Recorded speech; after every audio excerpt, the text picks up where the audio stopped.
আচ্ছা, ঠিক আছে। সালামু আলাইকুম রহমতুল্লাহ। সবাইকে স্বাগত জানাচ্ছি আজকের আমাদের এই ডিপ্লোমা এবং এমফিল পরবর্তী আমাদের পার্ট ওয়ান প্রিপারেশন নিয়ে যে প্রিপারেশনের আদ্যবন্ত নিয়ে যে সেমিনার সেটাতে সিরাজ মেডিকেল একাডেমি প্রতিবারই সবসময় পার্ট ওয়ান নিয়ে এই ধরনের প্রোগ্রাম করে আসছে, এবং আপনারা যারা সিলেবের সাথে ছিলেন বা এর আগে হয়তো জয়েন করেছেন তারা হয়তো জানেন।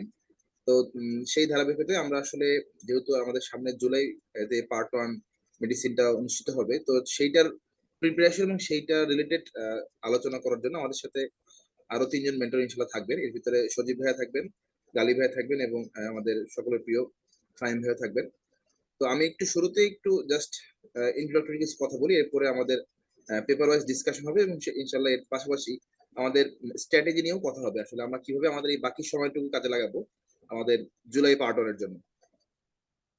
তো আমি যদি একটু বলি, আসলে আমাদের আমরা সবাই জানি, এখানে যারা আছেন হয়তো সবাই মোটামুটি জানেন, তারপর একটু আমি বলি, সেটা হচ্ছে যে পার্ট ওয়ানের জন্য আমাদের প্রিপারেশনটা আসলে খুব কনক্রিট হতে হবে। এটা হচ্ছে এক নম্বর কথা। আমি যদি সহজ ভাষায় বলি, যে আপনি পার্ট ওয়ানের জন্য প্রিপারেশন নেবেন, তো সেটা যদি আপনাকে যদি এরকম কোনো প্রিপারেশন হয় যে আপনি জাস্ট প্রিপারেশন নেওয়ার জন্য নিচ্ছেন বা পরীক্ষায় অ্যাটেন্ড করার জন্য নিচ্ছেন, তাহলে কিন্তু আসলে পার্ট ওয়ানের প্রিপারেশন নেওয়া বা পরীক্ষা দেয়া বা না দেয়া একই জিনিস হয়ে গেল। আপনাকে যেটা মনে রাখতে হবে সেটা হচ্ছে যে আমি যেটা মনে করি, আমার পার্সোনাল এক্সপিরিয়েন্স সেটা হলো যে আপনি ডেভিডসন বা হচ্ছে পার্ট ওয়ানের প্রিপারেশনের জন্য আপনি এমন একটা প্রিপারেশন নেবেন যেটা আপনার ক্লিনিক্যাল নলেজ এবং পরীক্ষা ওরিয়েন্টেড হতে হবে। জিনিসটা সহজভাবে যদি বলি, যে আমাদের পার্ট ওয়ানের কোশ্চেন গুলো, আপনারা যদি প্রশ্ন এর আগে পরীক্ষা দিয়ে থাকেন তাহলে দেখবেন যে আসলে এই প্রশ্নগুলো হয় হচ্ছে এসবিএ এবং এমসিকিউ। তো এসবিএ যে প্রশ্নগুলো হয় এগুলো সবগুলো হয় হচ্ছে সিনারিও বেসড। সবাই জানেন এটা আপনারা, যে একটা সিনারিও দেয়া আছে, যে ধরেন একটা মিডিল এজ পার্সনের একটা সিনারিও দেয়া আছে, তার বয়স হয়তো 24 বা 25, তার সাথে হয়তো দেয়া আছে তার হচ্ছে লস অফ কনসাসনেস আছে, তার সাথে হেডেক আছে, ফিভার আছে। তো আপনি বুঝতে পারতেছেন যে এটা হচ্ছে নিউরোলজিক্যাল কিছু বা নার্ভাস সিস্টেমের কোনো একটা জিনিসের দিকে যাচ্ছে। তো বেসিক্যালি স্যাররা যখন কোনো একটা সিনারিও সেট করে, যেটা স্যারা করে সেটা হচ্ছে যে কোনো এক্সামিনেশন ফাইন্ডিং সাথে হচ্ছে তার হিস্ট্রি থেকে দুই একটা পয়েন্ট এবং এক্সামিনেশন ফাইন্ডিংস, এবং অনেক সময় ইনভেস্টিগেশনের যে ফাইন্ডিংস গুলো আমরা এক্সপেক্ট করি সেটা অনেক সময় স্যারা দিয়ে দেয়, অনেক সময় দেয় না। তো ডিপেন্ড হচ্ছে যে আপনি যখন কোনো টপিক ডেভিডসন থেকে পড়বেন, তখন কিন্তু আপনাকে সেই টপিকটা অবশ্যই সিনারিও বেসড আকারে পড়তে হবে। এটা হচ্ছে নাম্বার এক, মানে নাম্বার ওয়ান। তো বেসিক্যালি যেটা আমি বলতে চাচ্ছি যে আপনাকে প্রিপারেশনটা মানে প্রিপারেশন নেওয়ার জন্য বা পার্ট ওয়ান প্রিপারেশন নেওয়ার জন্য আপনাকে খুবই স্ট্র্যাটেজিক্যালি আগাইতে হবে। আপনি শুধুমাত্র গদ বাদা ডেভিডসন পড়ে যাবেন, তাহলে কিন্তু আসলে আপনার প্রিপারেশনটা কিন্তু অপটিমাম হবে না, এবং আপনার চান্স পাওয়ার সম্ভাবনা অনেক কমে যাবে। তো মূল কথা হচ্ছে যে আপনি যখন ডেভিডসনটা পড়বেন, ডেভিডসনটা পড়ার পাশাপাশি যে টপিকটা আপনি পড়ছেন, হয়তো আপনি আজকে অ্যাট্রিয়াল ফিব্রিলেশন পড়েছেন, অথবা আপনি পেপটিক আলসার ডিজিজ পড়েছেন, অথবা নার্ভাস সিস্টেমে হয়তো ধরেন আপনি জিবিএস পড়েছেন, অথবা মায়াস্থেনিয়া গ্রেভিস পড়েছেন। মনে রাখতে হবে আপনাকে যে আমার প্রশ্নটা আসলে মায়াস্থেনিয়া থেকে ডাইরেক্ট হয়ে আসবে না, আসবে হচ্ছে মায়াস্থেনিয়ার কোনো একটা সিনারিও দেওয়া হবে, যে একটা মহিলা মহিলা মানুষ, তার একটা ফেটিগিবিলিটি আছে, তার একটা উইকনেস আছে, এবং উইকনেসটা হচ্ছে দিনের শেষ ভাগে বেশি হয়, বেশি প্রমিনেন্ট হয়। তো বেসিক্যালি যে এইভাবে যখন সিনারিওটা সেট করা হয়, তার সাথে কিছু হয়তো বা এক্সামিনেশন ফাইন্ডিংস দিবে, কিছু ল্যাবরেটরি ইনভেস্টিগেশন ফাইন্ডিংস দিয়ে দিবে আপনাকে। সো সো বেসিক্যালি যেটা হবে, আপনি যখন পড়বেন তখন যদি আপনি এই সিনারিওটা মাথায় চিন্তা করে যদি আপনি পড়াটাকে সাজান, তাহলে কিন্তু আপনার এই জিবিএস বা মায়াস্থেনিয়া অথবা অন্য যে কোনো টপিক থেকে যদি স্যার প্রশ্ন করে, আপনি কিন্তু প্রশ্নটা ধরে ফেলতে পারবেন। এবং এসবিএ তে কিন্তু বলা হয়ে থাকে যে সিঙ্গেল বেস্ট অ্যান্সার, তার মানে যে পাঁচটা অপশন থাকবে তার ভিতরে পাঁচটা হয়তো বা রাইট হইতে পারে, কিন্তু এর ভিতরে যেটা বেস্ট পসিবল অ্যান্সার সেটা হচ্ছে আপনাকে রাইট অ্যান্সার হিসেবে সিলেক্ট করতে হবে। সো আমার মেইন কথাটা এই পয়েন্টের ভিতরে সেটা হচ্ছে আপনাকে ডেভিডসনটাকে ওইভাবে পড়তে হবে যেভাবে আসলে স্যাররা পরীক্ষায় প্রশ্ন করে। তো এই গাইডলাইনটা হচ্ছে আপনি ইনশাল্লাহ এই টোটাল জার্নিটাতে, আমাদের এই 4 মাসের যে জার্নিটা আমরা যে প্রোগ্রামগুলো চালু রেখেছি বা শুরু করবো সামনে, ও খুবই দ্রুত, মানে দু একদিনের মধ্যেই। তো এই প্রোগ্রামটাতে আপনি প্রত্যেকটা ক্লাসে বা প্রত্যেকটা সেশনে আপনি ইনশাল্লাহ এই রিলেটেড টপিক রিলেটেড এবং এই রিলেটেড আপনি দিক নির্দেশনা এবং এই রিলেটেড গাইডলাইন আপনি ইনশাল্লাহ পেয়ে যাবেন। আপনার পড়ার পাশাপাশি আপনার এক্সামের যে ওরিয়েন্টেশনটা সেটা ইনশাল্লাহ আস্তে আস্তে হয়ে যাবে। এটা হচ্ছে number one. Number two point হচ্ছে যে আপনার এই প্রিপারেশনের সাথে সাথে যেটা করতে হবে, আপনি যখন পড়াটা বুঝে ফেললেন বা পড়াটা যখন আপনি মোটামুটি আত্মস্থ করতে পারলেন, আপনি কার্ডিওলজি পড়েছেন, মোটামুটি কার্ডিওলজি সবগুলো টপিক, ইম্পর্টেন্ট টপিকের ভিতরে ধরেন আপনি সবগুলো টপিক পড়েছেন। আপনি এমএস করেছেন, হয়তো ধরেন আপনি অ্যান্টিফিব্রিলেশন করেছেন, আপনি ইসকেমিক হার্ট ডিজিজ করেছেন, আপনি ইনফেক্টিভ এন্ডোকার্ডিটিস করেছেন, সবগুলো টপিক থেকে পড়েছেন। এখন এইটা আপনি কতটুকু পড়া হইলো বা এটাকে জাজমেন্ট করবেন আসলে কিভাবে, কিসের উপর ভিত্তি করে। যখন আপনাকে এখান থেকে যখন কোনো প্রশ্ন করা হবে, যখন তো কোনখান থেকে কোনো এসবিএস সেট করা হবে, যদি আপনি সেটা পারেন তাহলেই আমরা বুঝতে পারবো যে হ্যাঁ আপনার এই পড়াটা কিন্তু হয়েছে, বা আপনি ইনশাল্লাহ এই পড়াটা পারবেন, বা এই প্রশ্নটা আপনি মেইন পরীক্ষায় পারবেন। সো এইটা হচ্ছে ইম্পর্টেন্ট যে আপনাকে এক্সাম দিতে হবে, আপনাকে বারবার কিন্তু সেই পড়াটাকে জাজমেন্ট করতে হবে, জাজ করতে হবে যে আসলে আমি আসলে কতটুকু পারি সেটাকে দেখতে হবে। এটা হচ্ছে নাম্বার টু। নাম্বার থ্রি হচ্ছে যে যেটা হয় যে আসলে পড়ালেখার মানে পড়তে পড়তে বা এক্সাম দিতে দিতে অনেক সময় অনেক সময় ফেটিক হয়ে যায়, আমরা মানে মনে হয় যে ভালো লাগতেছে না, বা একটু এই বিভিন্ন ধরনের ডিপ্রেশন কাজ করে, অনেক সময় কাজ করে, কিন্তু লং জার্নি 3 মাস বা 3.5 মাস যেটাই হোক না কেন, এটা অনেক সময় কাজ করে। তো এইটা কিন্তু যেটা হয় শেষের দিকে এসে অনেকে হাল ছেড়ে দেয়, এই কাজটা করা যাবে না। এটা খুবই খুবই নেগেটিভ একটা অ্যাটিটিউড আপনার প্রত্যেকটা প্রিপারেশনের ক্ষেত্রে। আমি যেটা বলি সেটা হচ্ছে যে আপনার যখনই প্রিপারেশন হবে, এটা আপনার একটা টেস্ট ম্যাচের মতো, আপনাকে সবগুলা মানে সবগুলা সেশনে ভালো খেলতে হবে, ঠিক আছে? তো আপনি যদি সবগুলো সেশনে ভালো না খেলেন, তাহলে কিন্তু লাস্ট মুহূর্তে এসে পরীক্ষার আগে হয়তো অনেকে একটু মানে একটু হতাশ হয়ে যায়, বা কোনো কারণে একটু নেগেটিভ অ্যাটিটিউড শো হয়, আলটিমেটলি মেইন পরীক্ষাতে কিছু ভালো করতে পারে। সো তার মানে আপনাকে এই টোটাল জার্নিটাকে আপনাকে একবারে সাস্টেইন থাকতে হবে, আপনি যে প্রিপারেশন নিয়ে শুরু করেছিলেন বা শুরু করবেন, সেটা কিন্তু আপনাকে ধরে রাখতে হবে up to the till the exam. তাহলে আপনি যদি এই ৩ টা মানে স্ট্র্যাটেজি মানে আপনি যদি অ্যাডপ্ট করতে পারেন যে হ্যাঁ, আমি পড়বো হচ্ছে ওইভাবেই যেভাবে পরীক্ষায় আসে, এবং যেই প্রশ্নগুলো আমি পরীক্ষায় ফেস করবো সেই প্রশ্নগুলো আমি নিজে যদি প্র্যাকটিস করে ফেলতে পারি, নিজে যদি আমি আগে থেকে যদি আমি প্র্যাকটিস ম্যাচে ভালো খেলতে পারি, তাহলে কিন্তু আপনি বুঝতে পারবেন যে মেন পরীক্ষাটা কত সহজ হয়ে গেছে।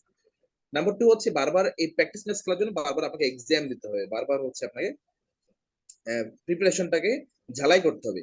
মানে এক্সামের কোনো বিকল্প নেই, সহজ কথা আরকি। আপনি খুব ভালো ডেভিডসন পারেন, খুব ভালো আপনি বুঝেন, ডেভিডসনের প্রত্যেকটা জিনিস বুঝেন, কিন্তু পরীক্ষা দিলেন না, বা পরীক্ষাগুলোকে একটু ওভারলুক করলেন, বা আমাদের ক্লাসে বা যে পরীক্ষাগুলো হয় সেগুলো আপনি দিলেন না, কম অ্যাটেন্ড করলেন, তাহলে যেটা হবে আপনার যে ল্যাকিংস গুলো আছে এটা কিন্তু আপনি ফাইন্ড আউট করতে পারবেন না, যেটা কিন্তু আপনি পরবর্তীতে আপনার ফাইনাল পরীক্ষার জন্য আসলে আপনার জন্য খারাপ হয়ে দাঁড়াবে।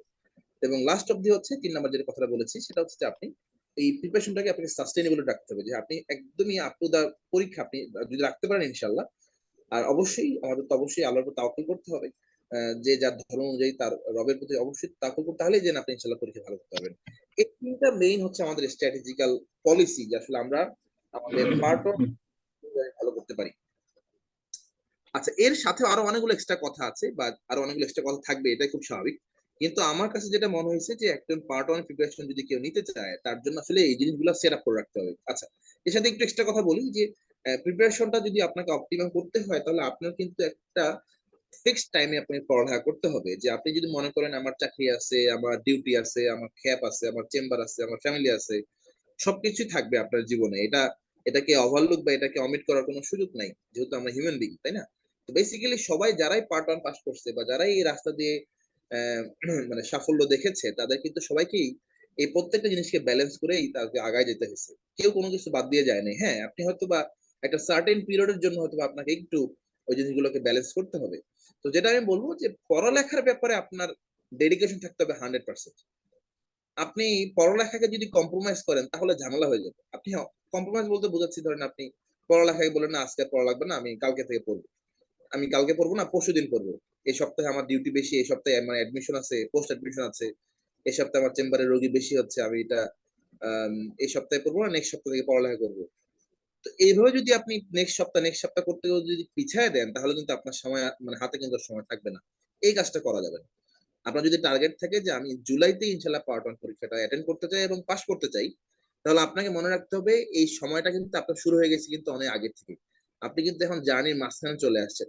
সো আপনার হাতে কিন্তু আর ওভারলুক করা বা আর কোনো কিছুকে পরে পরে বা পরে শুরু করব, পরে স্টার্ট করব, সামনে বিসিএস পরীক্ষা আছে হয়তো বা, তো আরো অনেকগুলা মানে ইভেন্ট সামনে আছে, সামনে এখন রোজা চলতেছে, রোজা শুরু হয়ে গেছে, সামনে ঈদ আছে, মানে অনেকগুলো ইভেন্ট সামনে আছে। তো আপনি যদি এগুলোকে প্রত্যেকটাকে বেশি প্রায়োরিটি দিয়ে আপনার পড়ালেখাটাকে কম্প্রোমাইজ করেন, দেন আপনি কিন্তু আসলে সাফারিংস এ চলে যাবেন। তো যেটা বলছিলাম, কথা যেটা মেসেজ সেটা যেটা হচ্ছে যে আপনাকে যেটা করতে হবে, আপনার পড়ালেখাটাকে ফার্স্ট অন প্রায়োরিটি দিয়ে রাখতে হবে, যে হ্যাঁ আমি আমার পড়ালেখাটা আমি আগে কমপ্লিট করে দেন আমি আমার বাকি যে কাজগুলো আমি যেভাবে করতে পারি, যেভাবে ব্যালেন্স করে সেটা আমি করবো। কিন্তু আপনার পড়ালেখাটা হচ্ছে 1 নাম্বার আপনার ফাংশন। আপনার ডিউটি, আপনার চেম্বার সবকিছু থাকবে ঠিক আছে, কিন্তু আপনার পড়ালেখার জন্য একটা ফিক্সড টাইম আপনাকে ব্যালেন্স করে রাখতে হবে। এটা যে কোনো সময় হতে পারে, এটা দিনের বেলা হতে পারে, রাতের বেলা হতে পারে, আপনি এটা লাইব্রেরিতে হতে পারে, আপনার বাসায় হতে পারে, কিন্তু একটা নির্দিষ্ট টাইম আপনাকে অবশ্যই পড়তেই হবে। এটা কোনো মানে এটাকে কোন ধরনের কোনোভাবে আপনাকে এক্সকিউজ দেওয়ার কোনো সুযোগ নেই। যদি আপনি এটা ইনশাল্লাহ করতে পারেন এবং টাইমটাকে যদি ইউটিলাইজ করতে পারেন, আপনার সোশ্যাল মিডিয়া, ফেসবুক, এগুলোকে যদি আপনি অমেন্ট করতে পারেন, এগুলোকে যদি আপনি কাট অফ করতে পারেন, তাহলে ইনশাল্লাহ মানে এটা আশা করা যায় আপনার যদি প্রিপারেশন লাগে। এবং আলহামদুলিল্লাহ আমরা সবাই যেহেতু ব্রিলিয়ান্ট মানে মানে ব্যাকগ্রাউন্ড থেকে আসছি, সবাই আমরা ডাক্তার এবং সবাই আলহামদুলিল্লাহ একটা মেধা স্বাক্ষর রেখে এই জায়গায় আসছে। সো এইটা নট ইম্পসিবল যে আসলে পার্ট ওয়ান পাস করা একবারে সম্ভব না, বা সম্ভব না, এবার হবে না, পরের বার হবে। কিন্তু এইটা হচ্ছে আমাদের একটা স্টিগমা আছে। কিন্তু আপনি যদি চেষ্টা করেন, আপনি যদি অপটিমাম লেভেলের চেষ্টা এবং অ্যাকর্ডিং টু স্ট্র্যাটেজি যদি আগা যান, ইনশাল্লাহ আপনি সফলতা পাবেন। তো তারপরে ইনশাল্লাহ আরো কথা হবে কিছু, আমি জাস্ট সংক্ষেপে শেষ করলাম একটু। তো এই মুহূর্তে আপনাদের সামনে আমাদের পরবর্তী স্ট্র্যাটেজি কেমন হবে এবং পেপার ওয়ান নিয়ে, যেহেতু যদিও এখন আমাদের কোনো আলাদা কোনো পেপার নেই, আমাদের যেহেতু সিঙ্গেল ডেতে এক্সাম হয়, তো আমাদের ওই টপিক গুলো নিয়ে একটু আমরা একটু আলোচনা করব। তো পেপার ওয়ানের যে ইম্পর্টেন্ট টপিক সেটা নিয়ে কথা বলার জন্য আমাদের সকলের প্রিয়, আমাদের কোঅর্ডিনেটর এবং মেন্টর আমাদের মোর্শেদ আলম গালিব ভাইকে অনুরোধ করছি পেপার ওয়ান নিয়ে বিস্তারিত ডিসকাশন করার জন্য। গালিব ভাই আছেন?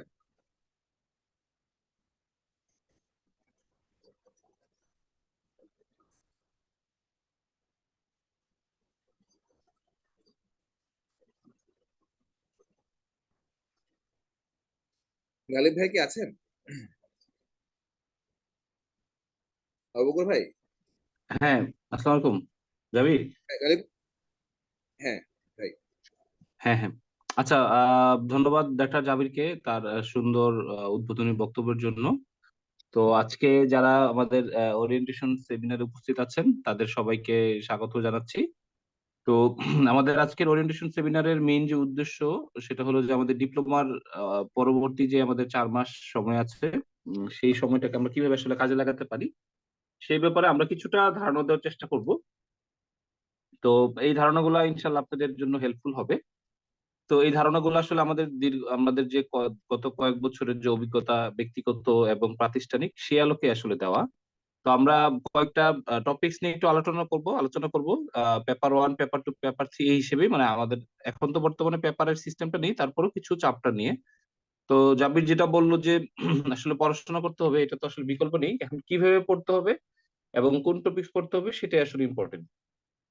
একটা কথা আমি মোটামুটি প্রতিবারই বলি, সেটা হলো যে ডেভিডসন বইটা কিন্তু আসলে সবার জন্য বলতে যে ফিফথ ইয়ার উনিও ডেভিডসন পড়ে, যে পেপার পার্ট ওয়ান পরীক্ষা দিবে তার জন্য ডেভিডসন, এবং যে ফাইনাল পার্ট পরীক্ষা দিবে এফসিপিএস তার জন্য ডেভিডসন লাগে, এবং স্যাররাও কিন্তু ডেভিডসন পড়ে। তো এই পড়ার মধ্যে আসলে এক ধরনের ডিফারেন্স থাকে। কেউ একটা আলাদা আলাদা টপিকসকে বা আলাদা আলাদা লাইনকে গুরুত্ব দেয়। ঠিক আছে, তো যে ফিফথ ইয়ারে আছে তার জন্য এক ধরনের প্রিপারেশন, এবং যিনি পার্ট ওয়ান দিচ্ছেন তার জন্য আলাদা প্রিপারেশন, এটাই আসলে স্বাভাবিক। তো এই কারণে আসলে কি পড়তে হবে বা কতটুকু পড়তে হবে সেটা হলো ইম্পর্টেন্ট। তো আপনি যখন পার্ট ওয়ান পরীক্ষা দিবেন আপনার পক্ষে কিন্তু পুরো ডেভিডসনকে আয়ত্ত করা একেবারে লাইন বাই লাইন আসলে সম্ভব না। এটা যারা ফাইনাল পরীক্ষা দেয় তাদের পক্ষে সম্ভব, কারণ অনেকবার পড়তে হয়। তারা আসলে এই পুরো ডেভিডসনটাকে মাথার মধ্যে নিতে পারে। তো আপনি যখন পার্ট ওয়ান পরীক্ষা দিচ্ছেন আপনার জন্য কিন্তু পুরো বইয়ের একেবারে লাইন টু লাইন আপনাকে মনে রাখা লাগবে না, এবং স্যাররা সেটা চায়ও না। আপনাকে জিস্ট কিছু জিনিস স্যাররা অ্যাসেস করতে চায় যে আপনি কতটুকু এফিশিয়েন্ট মানে ডক্টর হয়েছেন, বা আপনি কতটুকু ইমার্জেন্সি সাবজেক্ট বা ইমার্জেন্সি টপিকস এর ব্যাপারে আপনার নলেজ কতটুকু সেটা স্যাররা অ্যাসেস করতে চায়, বা কিছু কিছু বেসিক টপিকস এর ব্যাপারে আপনার কতটুকু নলেজ আছে সেটা স্যাররা কোশ্চেন করে দেখতে চায়। এটাই আসলে দেখার। আপনি তো এখনই ফুল কনসালটেন্ট হয়ে যাবেন না যে আপনাকে একেবারে গ্রস সব ব্যাপারেই আসলে আপনাকে জানতে হবে, স্যাররা সেটা অ্যাসেস করতে চায় না। সেটা অ্যাসেস করার জন্য পার্ট টু পরীক্ষা আছে। ঠিক আছে, এই কারণে আপনাকে বেসিক জিনিসের ব্যাপারে নজর দিতে হবে, যে বেসিক যে টপিকস গুলো আছে ডেভিডসনের প্রতিটা চ্যাপ্টারের প্রথম দিকে দেখবেন কিছু বেসিক টপিক দেওয়া আছে 3 পেজ 4 পেজে, সেই টপিক গুলো খুবই খুব ইম্পর্টেন্ট। আপনারা লাইন ধরে ধরে সেখান থেকে পড়তে হবে এবং সেখান থেকে কোশ্চেন আসে।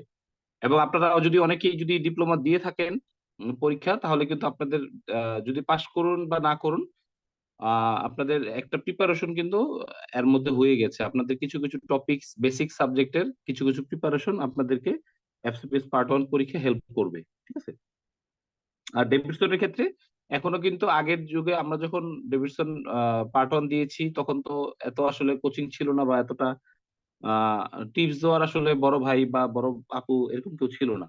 তো আমরা যেটা জানতাম যে ডেভিডসনের বক্স এবং ফিগার কখনোই বাদ দেওয়া যাবে না, ঠিক আছে? যে ডেভিডসনের বক্স এবং ফিগার স্যারদের খুব পছন্দ, এখান থেকে প্রতি বছর অনেক কোশ্চেন আসে।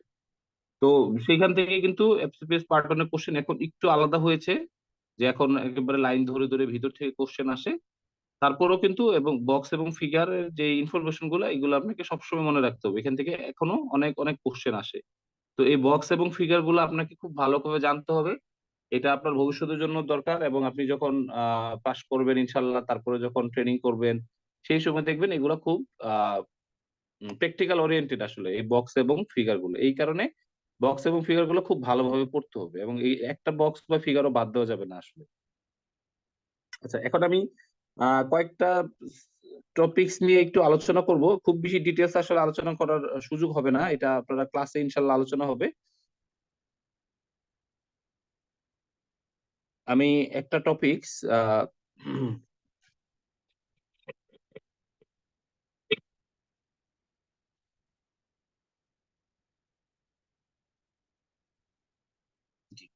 আমাদের কয়েকটা টপিক নিয়ে একটু আলোচনা করব, যে আমাদের কি ধরনের কোশ্চেন আসে। এই যে আমাদের নিউরোলজি, গ্যাস্ট্রোএন্টারোলজি, এই টপিকস গুলো খুবই ইম্পর্টেন্ট আপনাদেরকে।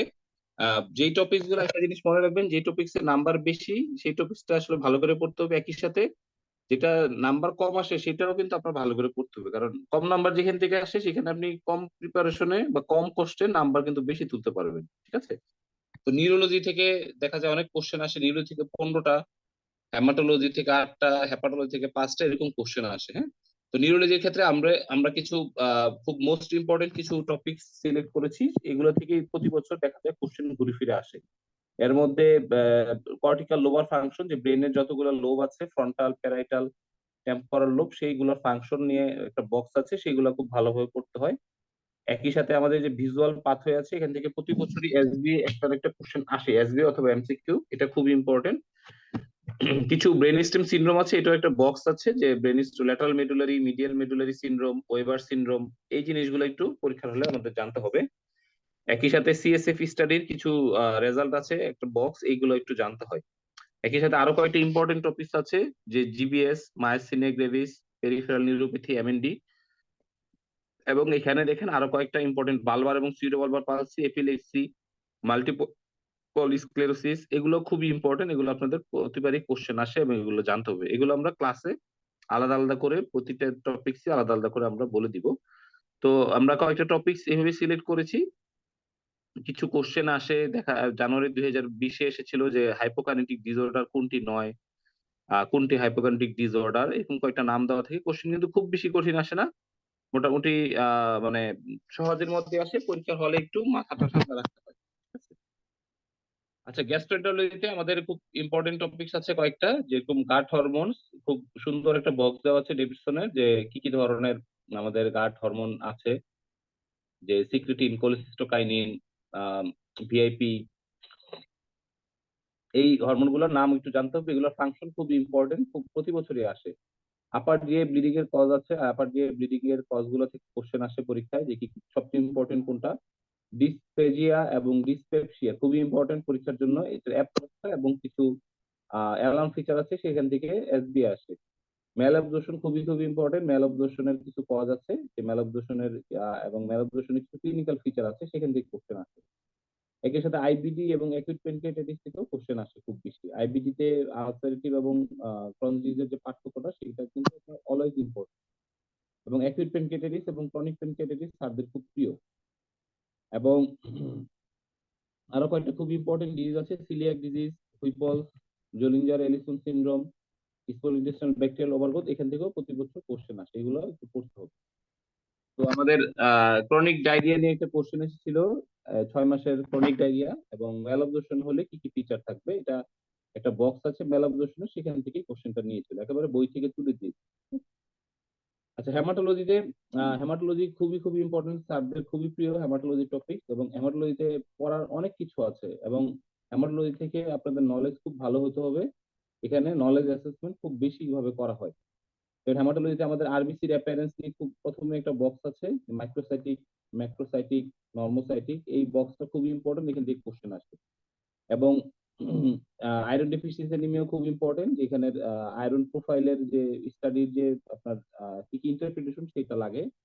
মেগালোব্লাস্টিক এনিমিয়া, এটা আমাদের এক বড় ভাই বলছিল যে এফসিপিএস পরীক্ষা বা বিসিপিএস এর আপনি যে কোনো পরীক্ষা দিতে চান, সেটা আপনি এফসিপিএস পার্ট 1 হোক, মিড টার্ম হোক, ফাইনাল পার্ট হোক, আপনাকে আহ ভিটামিন বি 12 রিলেটেড যত ইনফরমেশন আছে এগুলো আপনাকে পড়ে যেতেই হবে, এটা মাস্ট, এটা একবারে ফরজ। আপনি বিসিপিএস এ যেই পরীক্ষা দিতে চান, যেই লেভেলের পরীক্ষা দিতে চান, মেগালোব্লাস্টিক এনিমিয়া এবং একসাথে মাল্টিপল মাইলম, এই দুটো টপিক না পড়ে পরীক্ষার হলে যাওয়া হবে গুনাহ এক ধরনের, যেটা না এটা পড়ে যেতেই হবে। এই টপিক গুলো এগুলো স্যারদের খুবই প্রিয়। এবং একই সাথে হেমোলাইসিস, ইন্ট্রা এবং এক্সট্রা ভাস্কুলার হেমোলাইসিস, এটা নিয়ে দেখবেন প্রতি বছরই কোশ্চেন আসে যে হেমোলাইটিক এনিমিয়ার যে ইন্ট্রাভাস্কুলার হেমোলাইসিস এবং এক্সট্রা ভাস্কুলার হেমোলাইসিসের পার্থক্যটা কি? এটা খুবই খুবই জরুরি, এটা স্যারদের অসম্ভব প্রিয়। এই টপিক গুলো আপনাকে খুবই জানতে হবে। এগুলো কারণ, এটা প্রিয় কারণ হলো এই ডিজিজ গুলো ওয়ার্ডে কমন এবং ওয়ার্ডে এগুলো নিয়ে ডিসকাশন করার সুযোগ আছে, এই কারণেই স্যারদের খুব প্রিয়। আচ্ছা, এই টপিক গুলো অবশ্যই আপনারা খুব ভালোভাবে পড়তে হবে। এটা আমাদের ক্লাসে আমরা ইনশাল্লাহ আরো সুন্দর করে ডিসকাস করব। একই সাথে আপনার লিম্ফোমা খুবই প্রিয় স্যারদের। লিম্ফোমা রিলেটেড যত ইনফরমেশন আছে, লিম্ফোমার কি ধরনের টাইপ আছে, কি ইনভেস্টিগেশন এর ফাইন্ডিংস কি হতে পারে, এই টপিক গুলা এবং হসপিস নন হসপিস লিম্ফোমার পার্থক্য, এগুলো খুবই প্রিয় স্যারদের। একই সাথে অ্যান্টিফসফোলিপিড সিনড্রোম, বিআইসি, এগুলো কিছু বক্স আছে, কজ দেওয়া আছে, কজ গুলো পরীক্ষা আসে। হিমোফিলিয়া, ভন উইলবেন ডিজিজ, এগুলোর ক্ষেত্রে মেইনলি আপনার কোয়াগুলেশন স্টাডিটা কি ধরনের চেঞ্জ হয় সেটা আসে। এবং এখানে আরো কয়েকটা ডিজিজের নাম লেখা আছে যে আমরা অ্যান্টিকোয়াগুলেন্ট হেপারিন এবং ওয়ারফেরিন, এই হেপারিন এবং ওয়ারফেরিন কিভাবে কাজ করে, কোন পাথওয়ে দিয়ে কাজ করে, কোন ফ্যাক্টরকে ইনহিবিট করে, সেটা পরীক্ষায় আসে। এবং প্যানসাইটোপেনের কিছু কজ আছে, থ্যালাসেমিয়া নিয়েও কোশ্চেন আসে। তো এই টপিক গুলো আপনাকে খুব ভালোভাবে পড়তে হবে। আমি যেটা বললাম, vitamin B 12, multiple myeloma, haemolysis, এই তিনটা টপিক তাদের অসম্ভব প্রিয়। এগুলো আপনাদের পড়ে যেতে হবে পরীক্ষার হলে। একটা কোশ্চেন যে ফ্র্যাগমেন্টেড আরবিসি পাওয়া যায়, এটা হলো আমাদের যে আরবিসি অ্যাপিয়ারেন্স যে বক্স দেওয়া আছে সেখান থেকে এসেছে। হ্যাপাটোলজিও স্যারদের খুব প্রিয়। হ্যাপাটোলজি থেকে অনেক কোশ্চেন করার সুযোগ আছে, এসবিএ হওয়ার অনেক চান্স আছে হ্যাপাটোলজি থেকে, কারণ অনেক অনেক ইনফরমেশন দেওয়া আছে হ্যাপাটোলজিতে। হ্যাপাটোলজিতে আমরা ইম্পর্টেন্ট কিছু টপিক এখানে দিয়েছি যে এই টপিক গুলো থেকে কোশ্চেন আসে, যেমন হেপাটিক এনকেফালোপ্যাথি, প্রিসিপিটেটিং যে ফ্যাক্টর গুলো আছে সেগুলো থেকে কোশ্চেন আসে। অ্যাসাইটিস এর কজ খুবই খুবই ইম্পর্টেন্ট, অ্যাসাইটিস এর কজ থেকে কোশ্চেন আসে। এক্সুডেটিভ এবং ট্রানজিটিভ অ্যাসাইটিস এবং হাই সেক এবং লো সেক, এখান থেকে কোশ্চেন আসে। এটা থেকে এসবিএ হওয়ার চান্স অনেক বেশি। এবং পোর্টাল হাইপারটেনশনের খুব সুন্দর একটি ছবি দেওয়া আছে, পোর্টাল হাইপারটেনশনের কজ, সেখান থেকেও কোশ্চেন আসে যে ইন্টারহেপাটিক বা এক্সট্রা হেপাটিক, কোনটা সাইনোসোইডাল, এই ইনফরমেশন গুলো লাগে। হেপাটাইটিস বি এবং সি খুবই ইম্পর্টেন্ট। এবং হেপাটাইটিস বি এর যে আমাদের অনেকগুলো স্টেজ আছে, ইনএক্টিভ এবং অ্যাক্টিভ স্টেজ, কেরিয়ার স্টেজ বা অ্যাক্টিভ হেপাটাইটিস, সেই ইনফরমেশন গুলো পরীক্ষায় দেয় যে HBS AG positive, N T এইচবিসি positive, এইচবিইএজি negative, এইভাবে কোশ্চেন গুলো আসে। ঠিক আছে, তো এই বক্সটা খুব ভালোভাবে পড়তে হবে।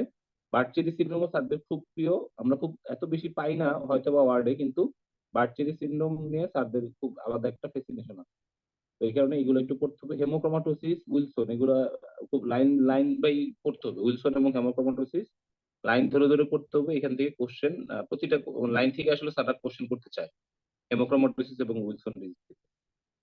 আর অটোইমিউন হেপাটাইটিস স্যারদের প্রিয়। এখানে মেইনলি অটোইমিউন হেপাটাইটিসের যে আমাদের অ্যান্টিবডি গুলো আছে, অ্যান্টিবডি গুলোর নামগুলা জানতে চাই স্যাররা। এবং বাচ্চাদের ক্ষেত্রে কি ধরনের কোন অ্যান্টিবডিটা পজিটিভ হয়, এই জিনিসগুলো একটু স্যাররা জানতে চায়।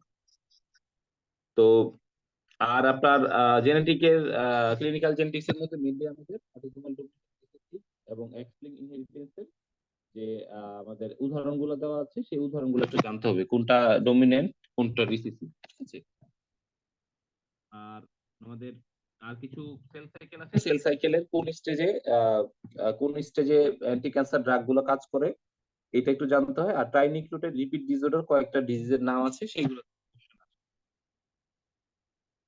অটোসোমাল ডমিনেন্ট এবং রিসেসিভের যে বৈশিষ্ট্যগুলো আছে সেগুলো একটু জানতে হয়। এবং অনকোলজি থেকে কোশ্চেন আসে যে হাইপার ক্যালসিমিয়া, যে হাইপার ক্যালসিমিয়া ম্যানেজমেন্টের একটা বক্স দেওয়া আছে, এই কি কি ওষুধ আছে, এই ওষুধের নামগুলো পরীক্ষা হলে আসে যে কি কিভাবে আমরা হাইপার ক্যালসিমিয়া ম্যানেজ করি। টিউমার লাইসিস সিনড্রোমের জন্য খুবই ইম্পর্টেন্ট, এটাও আপনার কোন ধরনের ইলেকট্রোলাইট চেঞ্জ হয় সেটা আসে পরীক্ষায়। এবং অ্যাডভান্স ইফেক্ট অফ কেমো এবং রেডিওথেরাপি, এটা অনকোলজি আপনাদের প্রথম দিকেই দেখবেন খুব সুন্দর একটা পেজে সবগুলা অ্যান্টি ক্যান্সার ড্রাগের সাইড ইফেক্ট দেওয়া আছে, এগুলো খুব ভালোভাবে পড়তে হবে। টিউমার মার্কার এবং নন মেটাস্ট্যাটিক ফিচার এগুলো খুবই জরুরি। আর এসবিসিউ থেকে কোশ্চেন আসে যে এসবিসিউ তে আপনার কি ধরনের ফিচার পাওয়া যায় এবং কোন কোন মেলিগনেন্সিতে এসবিসিউ হতে পারে, এইগুলো একটু জানতে হবে কেমোথেরাপি সাইড ইফেক্ট। আর এনভায়রনমেন্টাল কিছু ডিজিজ আছে মাঝে মধ্যে আসে, যে ড্রাউনিং এর কি কি সাইড ইফেক্ট আছে এবং হিট ইনজুরি। আপনারা যখন পরীক্ষা দিবেন জুলাই মাসে, তখন দেখা যাবে প্রচন্ড গরম, তো তখন দেখা যেতে পারে আপনার হিট ইনজুরি নিয়ে আপনাদের জানতে হবে, কারণ এখান থেকে কোশ্চেন আসবে। একই সাথে বলে নিই, যদি আপনাদের জুলাই পরীক্ষা হয় তখন তো ডেঙ্গুর সিজন হয়ে যাওয়ার কথা, বা ডেঙ্গুর সিজন হয়তো বা পূর্বদিনে চলে আসবে। এই কারণে তখন ডেঙ্গু নিয়ে সব কোশ্চেন করতে হবে, কারণ তখন ডেঙ্গু থেকে কোশ্চেন আসার চান্স আছে। ইয়ং স্ট্রোকের কিছু কজ আছে, সেই কজগুলো থেকে কোশ্চেন আসে, এবং স্ট্রোক থেকে কোশ্চেন অনেকগুলো আসে, এটা আমরা ক্লাসে বলবো। ম্যাটারনাল মেডিসিনের কয়েকটা চ্যাপ্টার আছে, সেখান থেকে কয়েকটা টপিক থেকে কোশ্চেন আসে। যেমন গেস্টেশনাল diabetes mellitus, thyroid disease in pregnancy, এগুলা থেকে কোশ্চেন আসে খুব বেশি। এবং জেস্টেশনাল ডায়াবেটিস মেলাইটাস এবং হাইপারটেনশন ইন প্রেগনেন্সি, এটা খুব ইম্পর্টেন্ট। এবং একই সাথে প্রেগনেন্সিতে থ্রম্বোসাইটোপিনের কিছু কজ আছে, সেগুলো থেকে কোশ্চেন আসতে পারে। এবং আমাদের মেডিকেল অপথলমোলজি থেকে কয়েকটা ছোট ছোট টপিকস আছে, সেগুলো একটু জানতে হবে, যে ভিশন লসের রেড ফ্ল্যাগ কি, ডায়াবেটিক রেটিনোপ্যাথি কি কি স্টেজ আছে, আর সেন্ট্রাল রেটিনাল ভেইন এবং সেন্ট্রাল রেটিনাল আর্টারি অক্লুশন। তো এই টপিকগুলো জানলেই হবে। আর এজিং এন্ড ডিজিজের মধ্যে কিছু ফলের কিছু রিস্ক ফ্যাক্টর আছে, এবং ইউরিনারি ইনকন্টিনেন্সের কিছু কজ আছে, সেগুলো আমরা ক্লাসে বলে দিব। তো এই হলো মোটামুটি এই টপিকসের। তো আমরা কয়েকটা টপিকস আলোচনা করেছি, তো অল্প সময় আসলে খুব বেশি ডিটেলস আলোচনা করার সুযোগ নেই। তারপরেও আমরা চেষ্টা করেছি যে আপনাদের কিছুটা আলোকপাত করার জন্য। আমরা ক্লাসে এটা নিয়ে আরো ডিসকাশন করবো ইনশাল্লাহ। তো আমাদের একটাই কথা, যে আপনারা সময় এখনো 4 মাস আছে, 4 মাস আসলে খুব অ্যাম্পল টাইম, যথেষ্ট টাইম। আপনি যদি সিস্টেমেটিক ওয়েতে এবং সঠিক উপায়ে আগাতে পারেন, এই 4 মাসে খুব ভালো কিছু করা ইনশাল্লাহ সম্ভব। এবং পার্ট 1 পরীক্ষা আসলে আপনি যখন পার্ট 1 পাস করে ফেলবেন, তখন বলবেন যে আসলে এত কঠিন না। আমরা ভয় পাই বা আমরা সঠিক পথে আগাই না দেখে সহজ পথটা আমাদের জন্য কঠিন হয়ে যায়। তো আশা করি আপনারা আমাদের সাথে থাকবেন। আমরা চেষ্টা করব যে আমাদের যতটুকু অভিজ্ঞতা আছে, যতটুকু জ্ঞান আছে, সেটার আলোকে আপনাদেরকে কিছুটা গাইডলাইন দেওয়ার সর্বোচ্চ চেষ্টা করব, আমাদের যতটুকু আমাদের সক্ষমতা আছে সেটার আলোকে। তো আমি আর কথা বাড়াবো না। আমি ডাক্তার তাহসিন জাবিরের কাছে চলে যাচ্ছি, কারো যদি কোনো কোয়ারিজ থেকে করতে পারেন, না হলে আমরা আমাদের পরের যে স্পিকার আছে তার কাছে চলে যাব। সবাইকে ধন্যবাদ। ধন্যবাদ গালিব ভাইকে। কারো কোনো প্রশ্ন আছে মানে এ রিলেটেড বা আহ, এর সাথে রিলেটেড যদি কোনো প্রশ্ন থেকে আসতে পারে আর কি? জাবির, হ্যাঁ হ্যাঁ।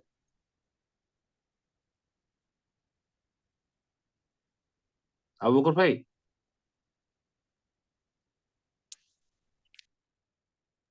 গালিব ভাই, আমার স্যার কথা শোনা আসসালামু যাচ্ছে? আলাইকুম। হ্যাঁ, আমার আমার অংশটা শেষ। হ্যাঁ, ওকে ওকে, ঠিক আছে ভাই, আচ্ছা ভাই, জি। একজনে একটা মেসেজ দিয়েছে আপনার হচ্ছে জি জি। মেসেজ বক্সে, চ্যাট বক্সে স্যার। আচ্ছা, একজন আচ্ছা কোশ্চেন করেছেন যে ডিপ্লোমার প্রিপারেশন আছে, এখন এক্সট্রা কি পড়তে হবে? আচ্ছা ভাইয়া, যিনি কোশ্চেন করেছেন ডিপ্লোমার জন্য, আসলে যে আপনারা যে ধরনের প্রিপারেশন নিয়েছেন, এক্সট্রা বলতে আপনার ডিপ্লোমাতে আপনার বেসিক অংশটা অনেক টপিকস আপনার ডিপ্লোমার জন্য পড়া হয়ে গিয়েছে, ফিজিওলজি, তারপরে আপনার আরো যে বেসিক সাবজেক্ট গুলো আছে, আপনি এখন বেসিকটা বাদ দিয়ে আপনি ক্লিনিক্যাল যে মেডিসিনের অংশটা, যে কিছু স্পেসিফিক ডিজিজ গুলা, সেই ডিজিজ গুলো নিয়ে একটু পড়তে হবে, যেরকম নিউমোনিয়া নিয়ে পড়তে হবে, আপনার ব্রঙ্কোজেনিক কার্সিনোমা নিয়ে একটু ডিটেলস পড়তে হবে। ঠিক আছে, এই টপিক গুলো হয়তোবা ডিপ্লোমাতে এত ডিটেলস পড়া হয়নি। আপনার এই ক্লিনিক্যাল মেডিসিন বা ক্লিনিক্যাল টপিকস গুলো আপনাকে একটু ভালো করে পড়তে হবে। আপনার বেসিক অংশটা হয়তোবা অনেকটুকু পড়া হয়ে গিয়েছে, এটা আপনাকে খুবই হেল্প করবে। আপনি এখন ক্লিনিক্যাল মেডিসিনের প্রতি জোর দেন, এবং ডিজিজ নিয়ে জোর দেন, ডিজিজ ধরে ধরে আগান। এবং ইম্পর্টেন্ট যে ডিজিজ গুলা আপনারা যেগুলা ওয়ার্ডে দেখেছেন, বা আমরা ক্লাসেও বলবো যে এই টপিকস গুলো থেকে কোশ্চেন আসে, আপনি স্পেসিফিক সেই টপিকস ধরে ধরে পড়বেন। হ্যাঁ, একেবারে সব লাইন ধরে ধরে বই পড়ে আসলে সম্ভব না, আপনার এত অল্প সময়ে পড়তে পারবেন না। স্পেসিফিক ডিজিজ এবং ইম্পর্টেন্ট ডিজিজ, যেরকম রেসপিরেটরি সিস্টেম যদি বলি, যে ইম্পর্টেন্ট ডিজিজ আমরা ওয়ার্ডে যা পাই, যেরকম আমরা সিওপিডি পাই, ব্রঙ্কিয়াল অ্যাজমা রোগী পাই, নিউমোনিয়া রোগী পাই, ব্রঙ্কোজেনিক কার্সিনোমা রোগী পাই, এই রোগীগুলো নিয়ে আসলে স্যাররা কোশ্চেন করে। একই সাথে আরো কয়েকটা ডিজিজ যেরকম সার্কোইটোসিস স্যারদের খুব প্রিয়, তারপরে ডিপিএলডি, এই কয়েকটা ডিজিজ, এরকম কয়েকটা ডিজিজ আছে, সেগুলো আপনাকে একটু লাইন ধরে ধরে পড়তে হবে। আর আপনি যেই টপিক্সটাই পড়বেন, টপিক্স যদিও কম পড়েন, কিন্তু যেই টপিক্সটা পড়বেন সেই টপিক্সের একেবারে 100% আপনার পড়তে হবে। যেমন ব্রঙ্কোজেনিক কার্সিনোমা পড়লেন, আপনি ব্রঙ্কোজেনিক কার্সিনোমার সব ইনফরমেশন আপনার জানতে হবে। আর অন্য টপিক্স যদি আপনি নাও পড়েন সমস্যা নেই, কিন্তু ইম্পর্টেন্ট টপিক্স আপনাকে একেবারে 100% জানতে হবে। আচ্ছা, এসবিএ একজন কোশ্চেন করেছেন যে এসবিএ তে প্রবলেম হয়। এসবিএ আসলে, এসবিএ তে একটা ইম্পর্টেন্ট জিনিস হলো কি, আপনাকে এসবিএ তে অনেকগুলো ইনফরমেশন দেওয়া থাকবে, আপনাকে পিক করতে হবে যে মানে মেইন ইনফরমেশন কোনটা, বা যেটা দিয়ে আপনি ডায়াগনোসিস করতে পারেন। এটা ভালো করার দুইটা উপায়। একটা উপায় হলো এসবিএ খুব প্র্যাকটিস করতে হবে। আমাদের এসবি এর বই আছে, এসবি এর বইয়ে আপনারা প্র্যাকটিস করবেন। একই সাথে আপনাকে অনেকগুলো পরীক্ষা দিতে হবে, এক্সাম দিতে হবে। ঠিক আছে, তো এক্সাম দিতে হবে এবং আমাদের প্র্যাকটিস করতে হবে। আরেকটা ব্যাপার হলো, আপনি যখন পড়বেন, প্রিপারেশন নিবেন, সেটা ক্লাসে ভাইয়া বলে দিক বা না বলে দিক, আপনি যখন একটা টপিকস পড়বেন, আপনি নিজে নিজে চিন্তা করবেন যেখান থেকে এসবিএ দিলে কি ধরনের এসবিএ দিতে পারে। তখনই আপনি দেখবেন যে আপনার পড়াটা ভালো হয়ে গিয়েছে। বা আপনি খেয়াল রাখবেন যে একটা টপিক্সের অনেকগুলো ইনফরমেশন, এর মধ্যে কিছু ইনফরমেশন দেখা যাবে কি একটু পেঁচানো, দেখা পরীক্ষার হলে দেখবেন এসবিএ সেটা থেকে হয়তো বা আসলো। বা একটা যেরকম এসআইটিস এর এসবি যদি আসে এসআইটিস থেকে, যে ট্রান্সজুরেটিভ এবং এক্সুডেটিভ কজের মধ্যে একটা এসবি দিতে পারে। ঠিক আছে, যে হুইচ ওয়ান ইজ এক্সুডেটিভ বা হুইচ ওয়ান ইজ ট্রান্সজুরেটিভ, তাহলে দেখা যাবে কি একটা থাকবে এক্সুডেটিভ, বাকি অপশনগুলো থাকবে ট্রান্সজুরেটিভ। তো আপনি যখন পড়বেন, নিজে যখন পড়বেন, আপনি নিজের মতো করে চিন্তা করবেন যে এখান থেকে যদি এসবি দিতে হয় যে কি ধরনের কোশ্চেন আসতে পারে। আপনি নিজে নিজে যদি বানানোর চেষ্টা করেন, দেখবেন যে আপনার পড়াটা আরো ভালো হয়েছে। ঠিক আছে, আর পড়ার সময় ইম্পর্টেন্ট টপিক, ইম্পর্টেন্ট যে লাইনটা আছে বা ইম্পর্টেন্ট যে ইনফরমেশনটা আছে, এটা আলাদা করে মার্ক করে রাখবেন।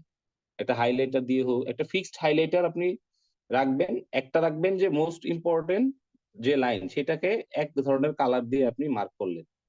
আর একটা লেস ইম্পর্টেন্ট লাইন বা নাও আসতে পারে, সেটাকে আপনি অন্য একটা কালার দিয়ে মার্ক করলেন। ঠিক আছে, তাহলে আশা করি এসবিএ তে আপনি ভালো করবেন। আর খুব বড় বড় লাইনের এসবিএ কিন্তু স্যাররা দেয় না। যেরকম আপনারা যদি এমআরসিপির বইগুলো দেখেন, যে এমআরসিপির বইয়ে দেখা যায় যে 6 লাইন, 7 লাইন, 8 লাইনের একটা কোশ্চেন থাকে। ওই কোশ্চেন পড়তে পড়তে আসলে সময় চলে যায়।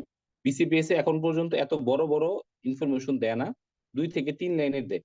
আপনি যখনই কোশ্চেনটা পড়বেন, কোশ্চেনটাকে কলম দিয়ে দাগে মার্ক করবেন যে এই ইনফরমেশন গুলো দেওয়া।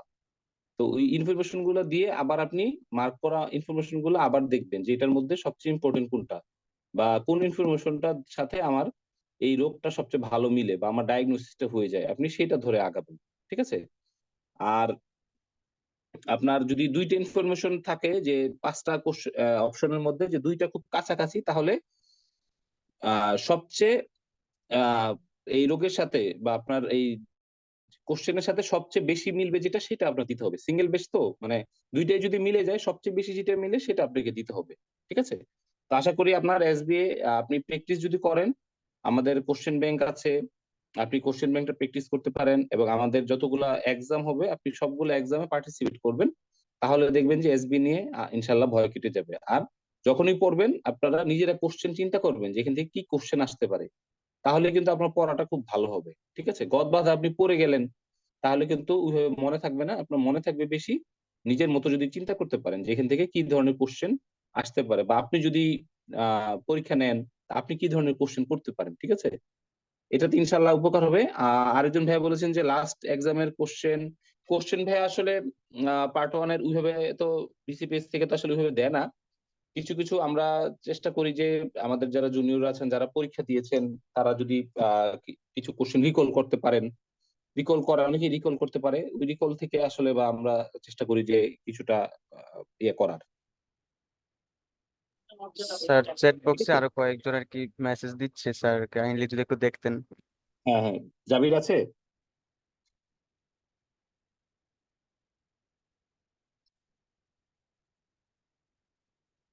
হ্যালো,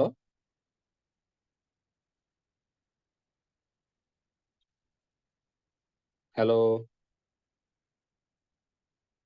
আর জাবির স্যার তো আছে লাইনে কিন্তু। আচ্ছা, পরের মেন্টরকে আসতে বলেন।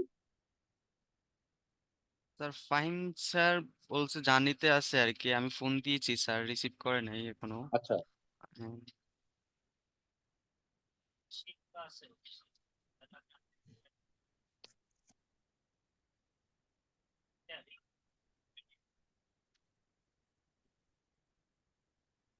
আর উনি আমার হ্যাঁ, মেসেজ সিন করতেছে। গালিব ভাই।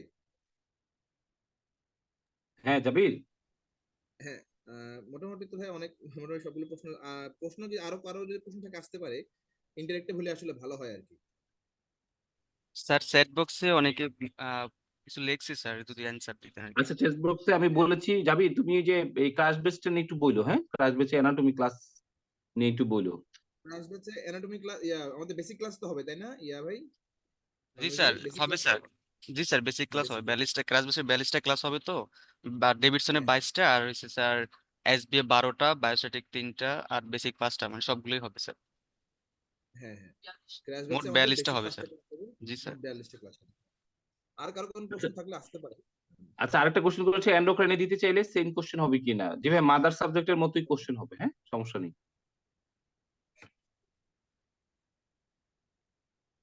ঠিক আছে জাবির, আমি তাহলে লিভ নিলাম, হ্যাঁ। ওকে ওকে ঠিক আছে ভাই। আচ্ছা ঠিক আছে। আচ্ছা ঠিক আছে, মোটামুটি অনেকগুলো প্রশ্ন চলে আসছে। এর ভিতরে আমার কাছে যেটা সবচেয়ে একটা প্রশ্ন মনে হয়েছে যে আপনাদের গালিব স্যার বলেছে, তারপরে যেটা মনে হচ্ছে যে ওই এসবিএ তে অনেক কঠিন লাগে আর হচ্ছে ডিপ্লোমার প্রিপারেশন আছে, এখন এক্সট্রা কি পড়তে হবে এটা নিয়ে জাস্ট একটু বলি আমি, এটার সাথে রিলেটেড যেহেতু। সেটা হচ্ছে যে আপনাদের যারা ডিপ্লোমা যারা পরীক্ষা দিয়েছেন, আসলে আজকের টপিকটা তো আসলে মূলত ওইটাই, ডিপ্লোমা পরবর্তী প্রিপারেশন কিভাবে হবে।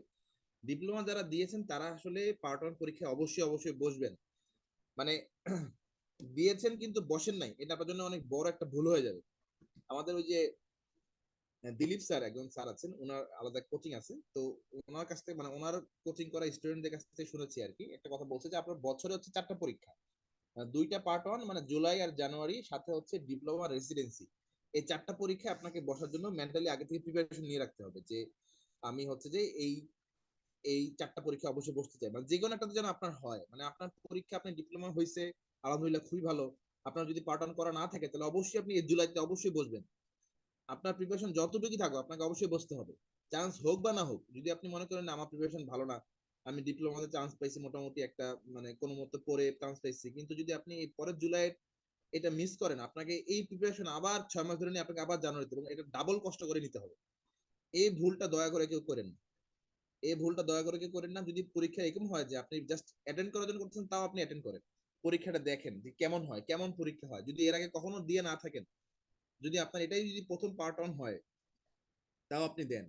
কারণ হচ্ছে এই পার্ট ওয়ানের প্রশ্নের প্যাটার্নটা আপনাকে এই পরীক্ষার এটা এমন হেল্প করবে, আপনি ইনশাল্লাহ যদি এবার নাও হয় আপনার জানুয়ারিতে অবশ্যই হবে, কিন্তু যদি আপনি এবার না বসেন আপনার জানুয়ারিতে হবে কিনা সেটা কোনো গ্যারান্টি নেই। এই জানুয়ারি থেকে আপনি আরো পিছিয়ে চলে যাবেন পরের জুলাইতে, মানে আপনি কিন্তু মানে আবার চলে গেলেন, একবার দূরে চলে গেলেন।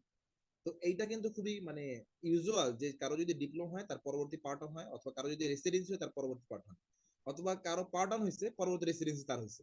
হয়তো এবার অনেকে ডিপ্লোমা হয় নাই, হয়তো প্রিপারেশন ভালো ছিল কিন্তু কোনো কারণে আপনি মানে পড়ছেন কিন্তু কোনোভাবে হয় নাই, হয়তো বা নাম্বার একটু এদিক ওদিক হয়েছে বা দু একটা প্রশ্ন বেশি ভুল হয়েছে, ডিপ্লোমা হয় নাই কিন্তু আপনার প্রিপারেশন খুব ভালো ছিল, আপনি পার্ট ওয়ানে বসেন, ইনশাল্লাহ পার্ট ওয়ানে যদি আপনার হয় আপনার এর পরের বার রেসিডেন্সি ইনশাল্লাহ আপনার হয়ে যাবে।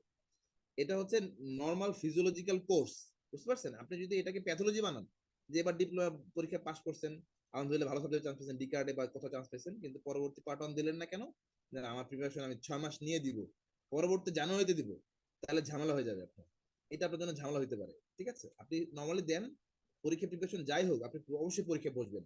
আচ্ছা এটা হচ্ছে 1 নাম্বার। আর 2 নাম্বার হচ্ছে যে প্রিপারেশন কিভাবে নেবেন, আপনার যতটুকু সময় আছে এখন, মানে এখন আছে মার্চের 11 তারিখ, মানে আপনার হাতে এখন 3 মাস সময়, একবারে একবারে 3 মাস সময়, পাক্কা 3 মাস সময় আছে, হাতে এক্সট্রা কিছুদিন আছে। আপনি যদি ভালোভাবে পড়েন, এখন থেকে যদি পড়েন, আমাদের ক্লাস বেস শুরু হবে ইনশাল্লাহ, সেটা যদি ভালোভাবে যদি আপনি রেগুলার থাকেন, মানে গাইডলাইন অনুযায়ী যদি পড়তে পারেন, আপনারা এই 3 মাস 3.5 মাস মানে enough, enough to to pass the exam. Enough বলতে আমি জাস্ট যেটা বলতে চাচ্ছি যে আপনি যদি ঠিক মতো পড়তে পারেন, আপনার যেহেতু ডিপ্লোমাতে চান্স আছে, আপনার কনফিডেন্স আপনার প্রিপারেশনটাকে 50% থেকে 100% নিয়ে যাবে। এটা আপনি বুঝতে পারবেন না, যে আপনি বলবেন আগে দেখবেন যে আপনার অনেক কিছু কনফিউজ, আপনি দেখবেন যে এখন অ্যান্সার করলেই আপনার এখন দেখবেন যে মানে কি বলে অনেক ভালো পারতেছেন, মানে আপনার কনফিডেন্স আপনাকে অনেক দূর নিয়ে যাবে, কারণ আপনি একটা চান্স পাওয়া আছেন। আপনার এই কনফিডেন্স আপনাকে অনেকগুলো কোশ্চেন বা অনেকগুলা মানে বাধাকে আপনাকে এমনিতে উতরায় নিয়ে যাবে, ঠিক আছে? সো এইটা আপনার জন্য ইম্পর্টেন্ট যে আপনি এই 3টা মাস বা 3.5 মাস যেই করার সময় আছে, এই সময়টা যদি আপনি স্ট্র্যাটেজিক্যালি উইথ দ্য গাইডলাইন্স যদি আপনি পড়েন, ইনশাল্লাহ আপনি চান্স পাবেন, ইনশাল্লাহ, যদি আপনি ওইভাবে পড়েন। আর যেহেতু আপনার কিছু ক্লিনিক্যাল জিনিস এমনিতে পড়া আছে, ডিপ্লোমার জন্য পড়েছেন, আপনার বেসিক তো এমনিতে পড়া আছেই, আপনার বেসিক নিয়ে কোনো টেনশন নাই। ক্লিনিক্যাল যতটুকু পড়া আছে, হয়তো আপনার ডেভিডসনের বক্স গুলো ভালোভাবে পড়ছেন, সো কিছু পড়া অবশ্যই আপনার আছে, যেহেতু আপনি চান্স পেয়েছেন। সো আপনাকে এই পড়াটাকে আরেকটু এক্সটেন্সিভ করতে হবে, সময়টাকে আরেকটু বাড়ায় দিতে হবে, এবং এই কষ্টটাকে আপনি আরেকটু 3 মাস 3.5 মাস করেন, দেখবেন ইনশাল্লাহ আপনার পাওয়ার হয়ে গেছে। সো এটা আপনার মানে মানে কোনো ওয়ে নাই, এটাকে এটাকে যদি আপনি অমিট করে দেন যে আপনি পাওয়ার দিবেন না, তাহলে অনেক বড় একটা ভুল করবেন। আরেকটা আরেকটা প্রশ্ন আসছে যে আসলে মানে ওই কি বলে ওই আপনার এসবিএ তে ভালো করার উপায়। আসলে এসবিএ তে ভালো করার উপায়টা হচ্ছে আসলে কি, এটা এক একজনের প্র্যাকটিস এক একভাবে ইয়ে করে, তবে জেনারেল যে রুলসটা সেটা হচ্ছে আপনি যত প্রশ্ন সলভ করবেন এসবিএ এর, আপনি কিন্তু একটা প্যাটার্ন বুঝে যাবেন। এটা খুবই ইউজুয়াল, মানে আপনি প্রশ্ন যদি সলভ না করেন, আপনাকে আমি যদি হাতে কলমে শিখাই দিই যে আপনি যদি এখন বলি আপনাকে যে আপনাকে এভাবে গোল দিতে হবে, মেসিকে যদি কেউ শিখায় দেয় এভাবে গোল দিবে, এভাবে প্লেয়ার কাটাইতে হবে, এভাবে মারলে মানে কি বলে এটাকে, এই বিরাট কোহলি 4 মারে বা 6 মারে, এভাবে কিন্তু হাতে কলমে কাউকে শিখায় দেয় না, কিন্তু প্রত্যেকের একটা নিজস্ব স্টাইল আছে, সে কিন্তু এটাকে অ্যাডপ্ট করে নেয়। আপনি প্রশ্ন সলভ করেন, প্রশ্ন দেখেন, প্রশ্ন দেখতে দেখতে আপনার মানে সাবকনসিয়াসলি আপনি একটা টেকনিক আপনি কিন্তু আহ, মানে আপনি অ্যাডপ্ট করে ফেলবেন, তখনই বুঝবেন যে আমি পারতেছি।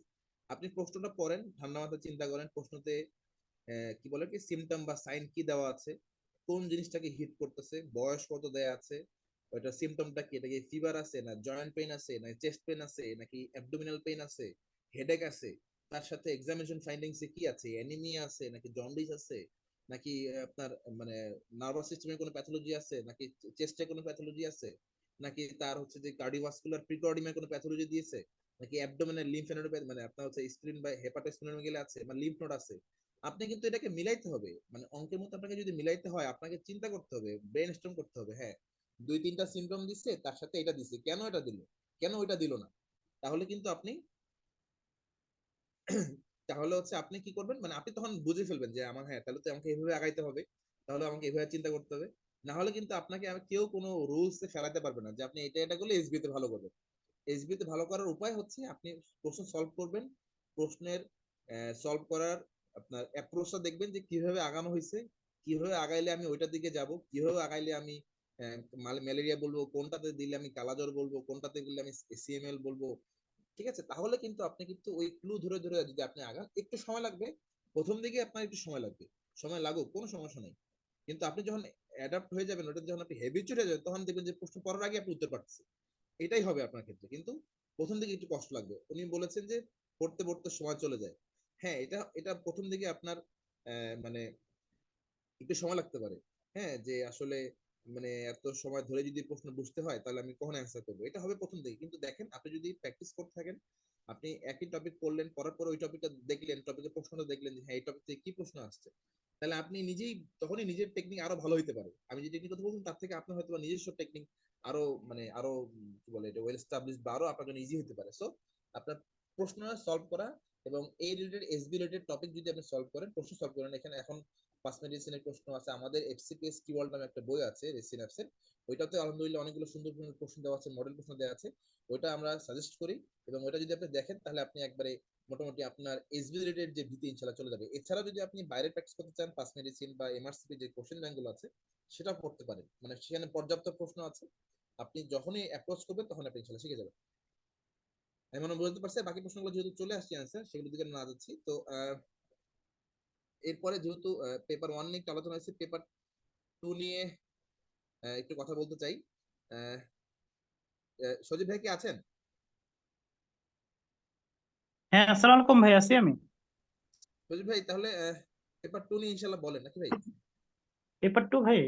আচ্ছা। হ্যাঁ, আমি একটু আনঅফিশিয়ালি বললাম আপনাদের সামনে এখন আমাদের সকলের পরিচিত মুখ, আমাদের সিনাপসের one of the best mentor এবং কোঅর্ডিনেটর, এবং আপনারা যারা মেডিসিনের ইনশাল্লাহ যদি ক্লাস ব্যাচে ভর্তি হন তাহলে আপনারা সজীব ভাইয়ের ক্লাস অবশ্যই পাবেন, এবং আলহামদুলিল্লাহ সবচেয়ে মানে এখন পর্যন্ত যতগুলো মেন্টর ক্লাস তার ভিতরে one of the best mentor. তো সজীব ভাইকে একটু পেপার 2 নিয়ে একটু সংক্ষেপে কিছু বলার জন্য অনুরোধ করছি। সাথী ভাই। অসংখ্য ধন্যবাদ জাবির ভাইকে। আসলে জাবির ভাই অনেক সুন্দর করে আলটিমেটলি আপনাদেরকে সবকিছু বলছে যে ডিপ্লোমার পরবর্তী জিনিসগুলো আসলে কতগুলো ইম্প্যাক্ট, হ্যাঁ, ইম্পর্টেন্ট বিষয়গুলো কিন্তু ভাই অনেক সুন্দর করে বলছে। এবং জাবির ভাই যে পয়েন্টগুলো বলছে আমার মনে হয় সেগুলো যদি আমরা ফলো করি আমাদের জন্য আলটিমেটলি সামনের প্রিপারেশন নেওয়াটা অনেক ইজি হবে। এখন আমরা যেটা মনে হয় আর কি সেটা হচ্ছে যে পেপার টু নিয়ে এখন তো আসলে একটা পেপারের ভিতরে আলটিমেটলি এখন 3টা পেপার ঢুকে গেছে। তাহলে সেই ক্ষেত্রে আলটিমেটলি আমি ওভারঅল হচ্ছে পেপার টু আগের যে কন্টেন্ট গুলো ছিল এবং সেই জিনিসগুলো নিয়ে আমি একটু কথা বলবো। হ্যাঁ, তাহলে আমাদের প্রস্তুতিটা কেমন হবে সেটা বলবো, এবং এটা আসলে 3 থেকে 3.5 মাসে সম্ভব কিনা সেটা বলবো। আচ্ছা, আমাদের হচ্ছে সবচেয়ে ইম্পর্টেন্ট জিনিস যে এটা আসলে 3 থেকে 3.5 মাসে সম্ভব কিনা, এটা হচ্ছে সবচেয়ে বড় একটা কোশ্চেন যে এটা সম্ভব কিনা। সেই ক্ষেত্রে আমি বলবো যে এটা খুবই সম্ভব। কারণ হচ্ছে আপনি যদি আপনি টেকনিক্যালি পড়াশোনা করেন, আপনার পড়াগুলো যদি একটু কনসাইজ করে ফেলেন, হ্যাঁ, এই জিনিসগুলো যদি আপনি আলটিমেটলি কোন জিনিসগুলোকে পড়তে হবে কোন জিনিসগুলোকে একটু ছাড়লেও হবে সেই জিনিসগুলো যদি আপনি জানেন তাহলে কিন্তু আপনার জন্য পড়াটা সহজ হবে। আচ্ছা, এখন পেপার টু যেটা আমাদের কন্টেন্ট গুলো আছে, পেপার টু এর ভিতরে সবচেয়ে ভাইটাল কিছু টপিক আছে। এর ভিতরে one of the vital topic হচ্ছে কার্ডিওলজি। এখন তো পেপার ওয়ান চলে আসছে, কার্ডিওলজি, এন্ডোক্রাইনোলজি এবং সাইকিয়াট্রি, ডার্মাটোলজি। এর ভিতরে সাধারণত এফসিপিএস পরীক্ষায় তাদের নাম্বার ডিস্ট্রিবিউশনে আমাদের কার্ডিওলজি এবং এন্ডোক্রাইনোলজি থেকে প্রশ্ন আসে মোট 30টার মতো কোশ্চেন। প্রায় 60 মার্ক আপনার এখান থেকে পাবেন। সাথে আপনি সাইকিয়াট্রি এবং বা ডার্মাটোলজি সেখান থেকে প্রায় 10টা কোশ্চেন, মানে প্রায় 20 মার্ক আপনার কাছে চলে আসবে। এবং আরেকটা টপিক চলে আসে সেটা হচ্ছে বায়োস্ট্যাটিস্টিক্স। এই টপিকটি একটা টপিক যেটা আপনার উইদাউট এনি সিলেবাস, মানে সিলেবাস বহির্ভূত একটা টপিক। এটা আলটিমেটলি আপনার মানে একটু এটা মানে পড়তে হয় আর কি। তাহলে সেই ক্ষেত্রে আমাদের পড়াটা কেমন হবে? পেপার টু এর ক্ষেত্রে আপনাদের যে জিনিসটা মাথায় রাখতে হবে, এই পেপার টু অর্থাৎ এর যে কন্টেন্ট গুলো আছে, মানে এই ডেভিডসনের যে কন্টেন্ট গুলো আছে, আপনাকে এই পেপার থেকে এক্সট্রা কিছু ফিজিওলজি পড়তে হয়। যারা ডিপ্লোমাতে ছিলেন তারা তো মোটামুটি আপনাদের ফিজিওলজি অনেক ভালো জানেন, হ্যাঁ, কিংবা যারা রেসিডেন্সি পরীক্ষা দিয়েছেন ফিজিওলজি জানেন, সেটা আপনাদের জন্য এনাফ। ফিজিওলজি আপনি যদি কার্ডিও ফিজিওলজি না পড়ে যান তাহলে কিন্তু আপনি ধরতে পারবেন না। আপনি যদি এন্ডোক্রাইন ফিজিওলজি যদি না পড়ে যান, সেখান থেকে ডিরেক্টলি এসবি আসে, এমসিকিউ আসে, তাহলে কিন্তু আপনি অ্যান্সার করতে পারবেন না। এর জন্য সবচেয়ে বড় যে জিনিসটা আমাদের কাছে মনে হয় সেটা হচ্ছে যে আপনার পেপার টু কিন্তু আমরা অনেকেই খারাপ করি। একটা ইম্পর্টেন্ট মানে খারাপ করার কারণ হচ্ছে আপনি কার্ডিয়াক ফিজিওলজি পড়েন না। কিছু কিছু সিস্টেম আছে যে সিস্টেম গুলো থেকে স্যার প্রশ্ন কঠিন করে। এর ভিতরে একটা নিউরোলজি, একটা হচ্ছে কার্ডিওলজি, একটা হচ্ছে এন্ডোক্রাইনোলজি, হ্যাঁ, আর একটা হচ্ছে ইনফেকশাস ডিজিজ। এই কোশ্চেন গুলো থেকে মানে টপিক গুলো থেকে কিন্তু কোশ্চেন খুবই কঠিন করে। তাহলে সেই ক্ষেত্রে আলটিমেটলি আমি যেটা বলবো সেটা হচ্ছে আপনার মানে এই সিস্টেম গুলো বললাম, নিউরো, এন্ডো, কার্ডিও, এর এক্সট্রা ফিজিওলজিটা আপনার পড়তে হবে। ঠিক আছে, বেসিক ফিজিওলজি পড়তে হবে। আচ্ছা, এখন আপনি পড়বেন কিভাবে? তাহলে এই পেপার টু যদি ভালো করতে চাই, এই আসলে সময় তো সংক্ষিপ্ত। তাহলে এই সংক্ষিপ্ত সময় যদি আপনি কার্ডিওলজি টপিকটা পড়েন, এন্ডোক্রাইনোলজি টপিকটা পড়েন, দেখবেন আপনি এই টপিকটা পড়তে 2 সপ্তাহ লাগিয়ে ফেলছেন। কারণ এটা এতগুলা জিনিস, এত মানে ইম্পর্টেন্ট ইনফরমেশন আছে, আপনি পড়তে গেলেই দেখবেন যে কোনটা বাদ দেওয়া উচিত, কোনটা পড়বো, এইভাবে করতে করতে দেখবেন যে আপনার অটোমেটিক 2 সপ্তাহ চলে গেছে, 3 সপ্তাহ চলে গেছে, মানে তাও আপনার ওই চ্যাপ্টারটা শেষ হচ্ছে না। এর জন্য আমার কাছে যেটা মনে হয় যে আসলে এক্সাম ওরিয়েন্টেড কোন টপিকটা আমাকে পড়তে হবে, কোন জায়গা থেকে প্রশ্ন আসে, ফিজিওলজিটা আমি কিভাবে পড়বো, ফিজিওলজির সাথে ডেভিডসনটা কিভাবে কোরিলেট করব, আপনি ক্লাস করবেন। আমি আপনাদেরকে বলবো ক্লাস করব। Class is like a demo. আপনাকে একটা ডেমো দেওয়ার মতো। ডেমো যখন আপনি মানে ক্লাসটা করবেন তখন হবে কি, আপনি ওই জিনিসটা আপনার পড়া গুছানো হবে, যে পড়াটা আপনি 1 মাসে পড়তেন সেটা এখন আপনি 2 থেকে 3 দিনে পড়তে পারবেন। এবং আমার কাছে মনে হয় সেটা হচ্ছে সবচেয়ে ভাইটাল। আপনি মানে যখন একটা ক্লাস করবেন, পড়ার সিস্টেমটা কেমন আমি বলি। পড়ার সিস্টেম ভাই আমি কিভাবে পড়বো, এটা অনেকের হচ্ছে কথা। পড়ার সিস্টেম হচ্ছে আপনি অবশ্যই ক্লাস করবেন, ক্লাসগুলো জমানো যাবে না। ক্লাসগুলা পেপার টু এর যে কন্টেন্ট গুলো আছে, কার্ডিও এবং এন্ড্রো, আপনি যদি এই 2টা পেপার টপিক যদি আপনি জমায় ফেলেন যে ভাই আমি এই জাস্ট মানে কোনো একটা কারণে আমি এই 2টা টপিক আমি পড়লাম না, আমি সামনে পড়বো, এই পড়াটা আপনার কখনোই হবে না। অথবা সামনে যখন ক্লাসগুলো করবেন দেখবেন আপনার অনেক গ্যাপ, তার মানে সময় খুবই কম, আপনি ক্লাস করবেন। এবং ক্লাস করার ক্ষেত্রে ক্লাসটা কেমন ভাবে করতে হয়, সাধারণত ক্লাস করবেন এই কারণে আমি যেটা বললাম যে আপনার পড়াটা গোছানো যাবে, যে পড়াটা আপনার মানে 2 সপ্তাহ লাগতো সেটা এখন আপনি 3 থেকে 4 দিনে পড়ে ফেলবেন, কারণ সময় তো নাই। এবং মানে ক্লাস করার পরে আপনি যেটা করবেন, ডেভিডসনটা পড়বেন। ডেভিডসনটা মানে কোন টপিক গুলো খুব ভালো করে পড়তে হয়, কোন টপিক গুলো আসলে দরকার নাই, কোন টপিক থেকে এসবি আসে, কোন টপিক থেকে এমসিকিউ আসে, সেই জিনিসগুলো আপনি গুছিয়ে ফেলবেন, ঠিক আছে? দেন আপনি যেটা করবেন, Davidson is not a SBA book, Davidson কোনো এসবিএ বই না। তাহলে ডেভিডসনের পরে আপনার কাজ হচ্ছে ডেভিডসনের পাশাপাশি কোন একটা এসবিএ সলভ করা। আমাদের জাবির ভাইয়া কিন্তু বলে ফেলছে, সেটা হচ্ছে আপনি এফসিপিএস কিওয়ার্ড আপনি সলভ করে ফেলবেন। তবে সলভ করার ক্ষেত্রে উইথ এক্সপ্লেনেশন, যত বেশি কোশ্চেন সলভ করা যায়। আপনি যদি একাধিক এসবিএ বই সলভ করার মতো সময় পান সেটাও ভালো, কিন্তু অ্যাটলিস্ট একটা এসবিএ বই আপনাকে শুরু থেকে শেষ পর্যন্ত উইথ এক্সপ্লেনেশন পড়তে হবে। উইথ এক্সপ্লেনেশন মানে এটার অ্যান্সার অ্যাডটের ফিব্রিলেশন হলো, এটা কেন এসভিটি হলো না, এটার অ্যান্সার কনস্ট্রাকটিভ পেরিকার্ডিটিস হলো, এটা কেন কার্ডিয়াক টেম্পোরেন্ট হলো না। আপনি যখন ডেভিডসন পড়বেন, ডেভিডসনের কনসেপ্টটা করে যখন আপনি এসবি সলভ করবেন, তখন দেখবেন ওই জিনিসগুলো আপনারা বুঝতেছেন। কিন্তু আপনি যদি শুধুমাত্র ডেভিডসন পরে পরীক্ষা হলে যান, আমি শিওর বলতে পারি আপনি ফেল করবেন। এটা লিখে রাখেন, কারণ কি, Davidson is not SB book. Davidson এটা আপনাকে ক্লিনিক্যাল ওরিয়েন্টেড একটা ইনফরমেশন দিবে, কিন্তু আপনি এসবি মানে পিক আপ করার জন্য আমার কাছে মনে হয় সেটা হচ্ছে এসবি এর জন্য আপনি যত বেশি কোশ্চেন সলভ করবেন, যত বেশি পরীক্ষা দিবেন, আপনি তত বেশি এক্সপার্ট হবেন। এবং যারা ক্রাশ বেঁচে থাকবেন, আমাদের অনেকে অলরেডি জয়েন করছেন, অনেকে আমাদের ক্রাশ ব্যাচ ইনশাল্লাহ 15 তারিখে শুরু হবে। ক্রাশ ব্যাচে এটার জন্যই আমরা এসবি ক্লাস নিব, মানে আমরা 12টি স্পেশাল এসবি ক্লাস নিব। যেন আপনি একটা পেশেন্টের নিউমোনিয়ার সাথে হেমোলাইটিক অ্যানিমিয়া, তাহলে এটা হচ্ছে মাইক্রোপাস বা নিউমোনিয়া। তারপরে একটা পেশেন্টের দেখা যাচ্ছে যে stab injury left side of the chest, then patient শকে চলে যাচ্ছে, তার মানে এটা কার্ডিয়াক টেম্পোনেন্ট, ঠিক আছে? তারপরে একটা পিবিএফ ফাইন্ডিং, তার সাথে টিয়ার ড্রপ সেল আছে, তাহলে এটা ডায়াগনোসিস হচ্ছে মায়োলোফাইব্রোসিস। অথবা একটা পেশেন্ট তার ফ্যাটিকেবিলিটি উইকনেস তার সাথে টোসিস আছে, এর ডায়াগনোসিস হচ্ছে মায়াস্থেনিয়া গ্রাভিস। অথবা কোন একটা পেশেন্টের দেখা যাচ্ছে যে হিউজ স্প্লিনোমেগালি, একটা এলডারলি পেশেন্ট, তার জেনারেলাইজড উইকনেস আছে, এটার মোস্ট লাইকলি ডায়াগনোসিস সিএমএল। তার মানে এই যে জিনিসগুলো আমি বলতেছি, এই জিনিসগুলো হচ্ছে দেখবেন আপনি পড়তে গেলে আপনার ডেভিডসনের পড়াটা হবে এমন, ডেভিডসন ইজ লাইক এ বিশাল বই। তাহলে ডেভিডসনের কার্ডিওলজি প্রায় 90 থেকে 100 পেজ আছে। তাহলে আপনি যখন পড়বেন, খেয়াল রাখতে হবে আমি যে পড়তেছি, তাহলে পড়ার ক্ষেত্রে আমাকে কয়েকটা জিনিস মাথায় রাখা লাগবে।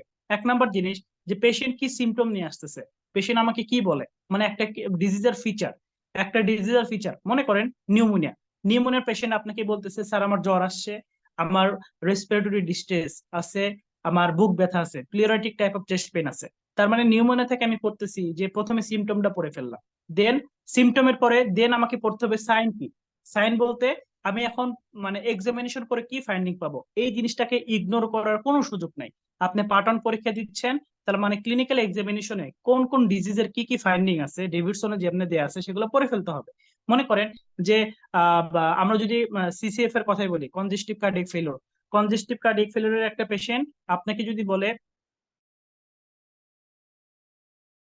কষ্ট বাড়ে, যাকে আমরা অর্থোপনিয়া বলি, অর্থোপনিয়া বললে সাধারণত এটাকে আমরা বলি লেফট হার্ট ফেইলিওর এটা পেশেন্ট আপনাকে বললো, দেন আপনাকে মানে এক্সামিনেশন করে কি পাবেন, মানে সাইন কি পাবেন, এই সাইন আপনি যখন দেখবেন আপনি বেজার রিপিটেশন পাবেন। এই কোশ্চেনটা এফসিপিএস আসছে যে একটা পেশেন্ট শ্বাসকষ্ট আছে, শুয়ে থাকলে গেলে তার শ্বাসকষ্ট বাড়ে, আপনি চেস্ট এক্সামিনেশন করে কি পাবেন, অ্যান্সার বেজার রিপিটেশন। এবং আরেকটা কোশ্চেন আসছে, এই পেশেন্টেরই এরকম একটা সিনারিতে বলছে তার পালস কেমন হবে, তার পালস হচ্ছে পালসাস অল্টারনেটস।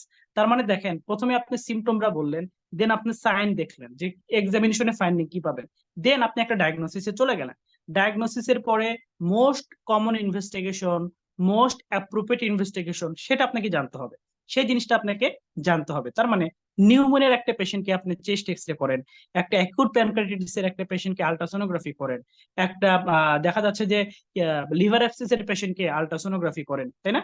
তার মানে মোস্ট অ্যাপ্রোপ্রিয়েট ইনভেস্টিগেশন কি সেটা আপনাকে মানে খুঁজে বের করে মোস্ট অ্যাপ্রোপ্রিয়েট মোস্ট কমন করে ফেলবেন। দেন কমন ডিজিজের ট্রিটমেন্ট গুলো জানবো।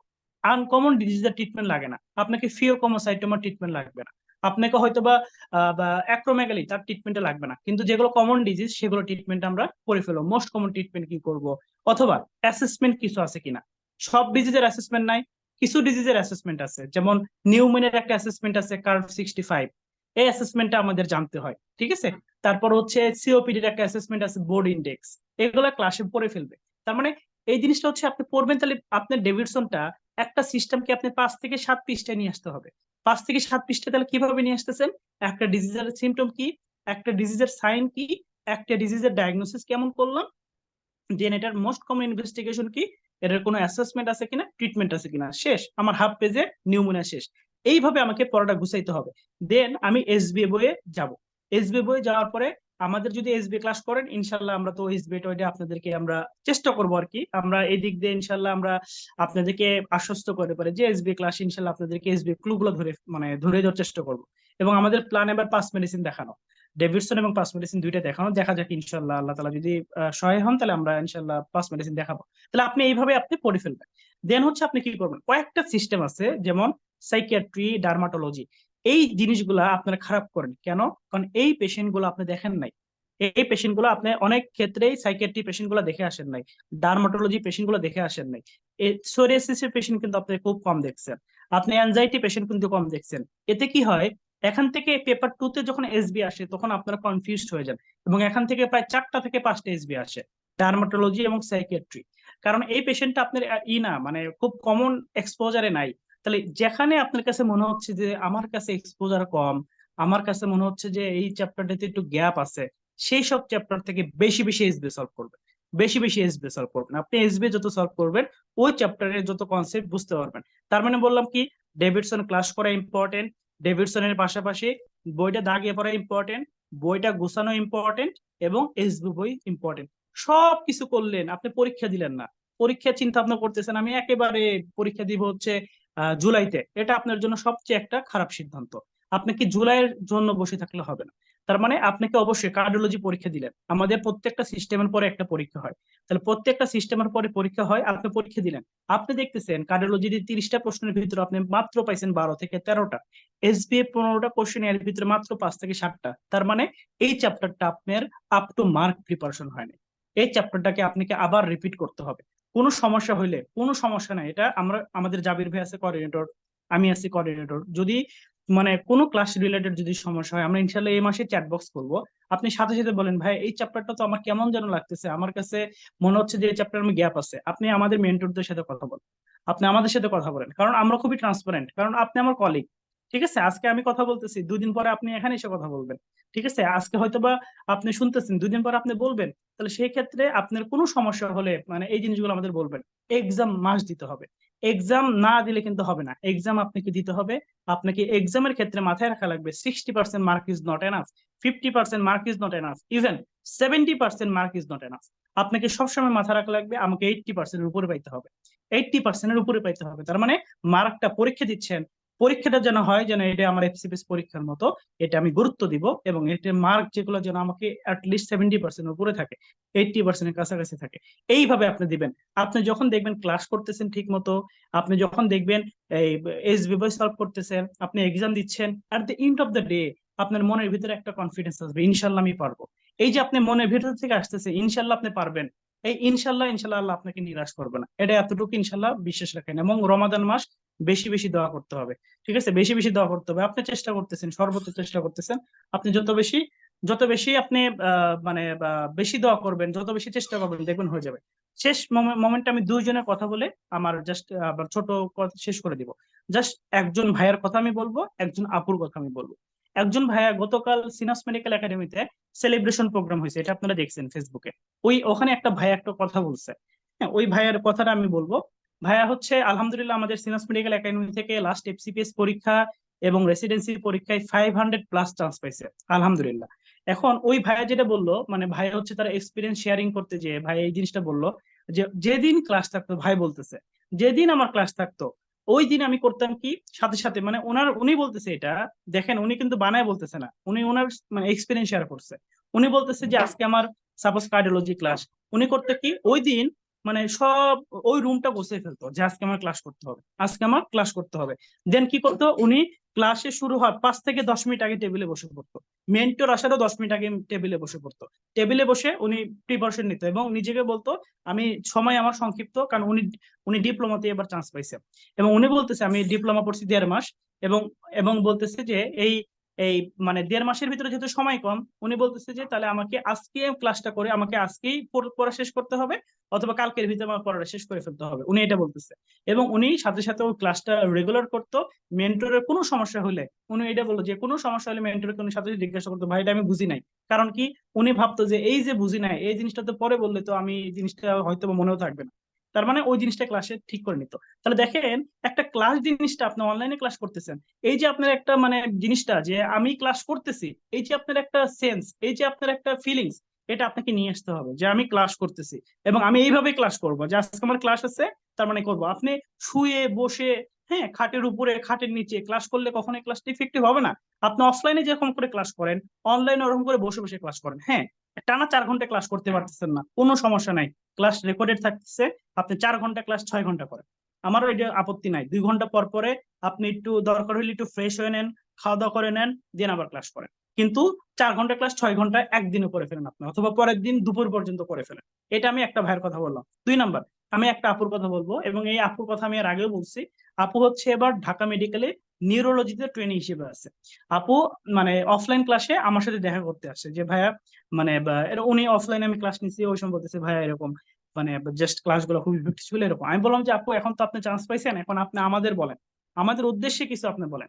তখন আপু একটা জিনিস বলতেছে যে আমি আসলে কি বলবো, উনি তার এক্সপিরিয়েন্স শেয়ার মানে করতে যে এটা বলতেছে যে আমি ক্লাস নিয়মিত করতাম, কোনো ক্লাস মিস দিতাম না, পরীক্ষা নিয়মিত দিতাম।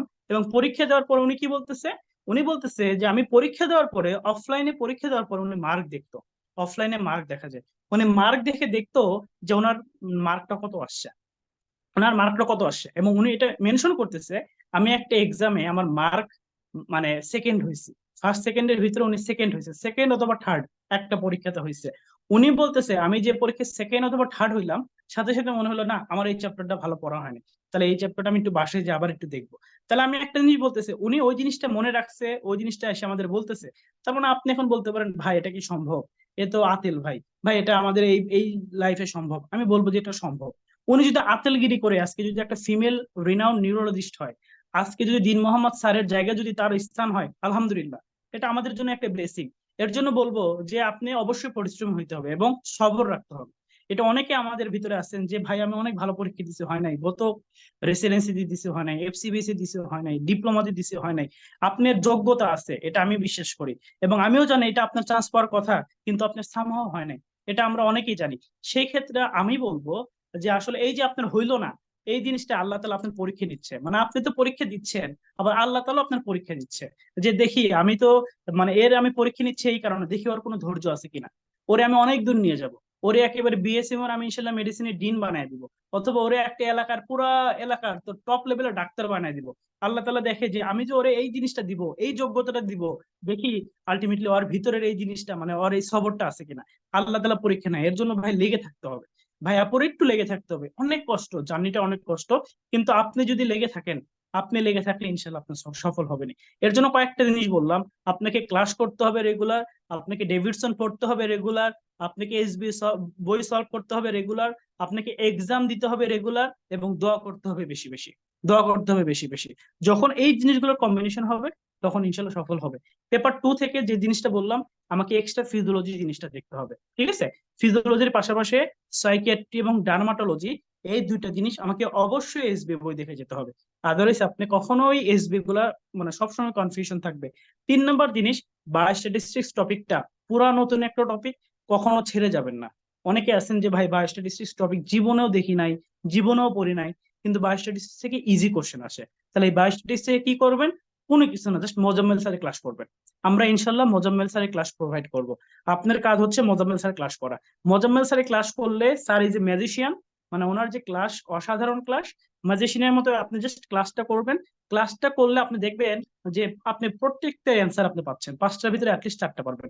জাস্ট আপনি 2টা থেকে 3টা ক্লাস করবেন, ক্লাস করলে ইনশাল্লাহ ওই মার্কটা আপনি পেয়ে যাবেন।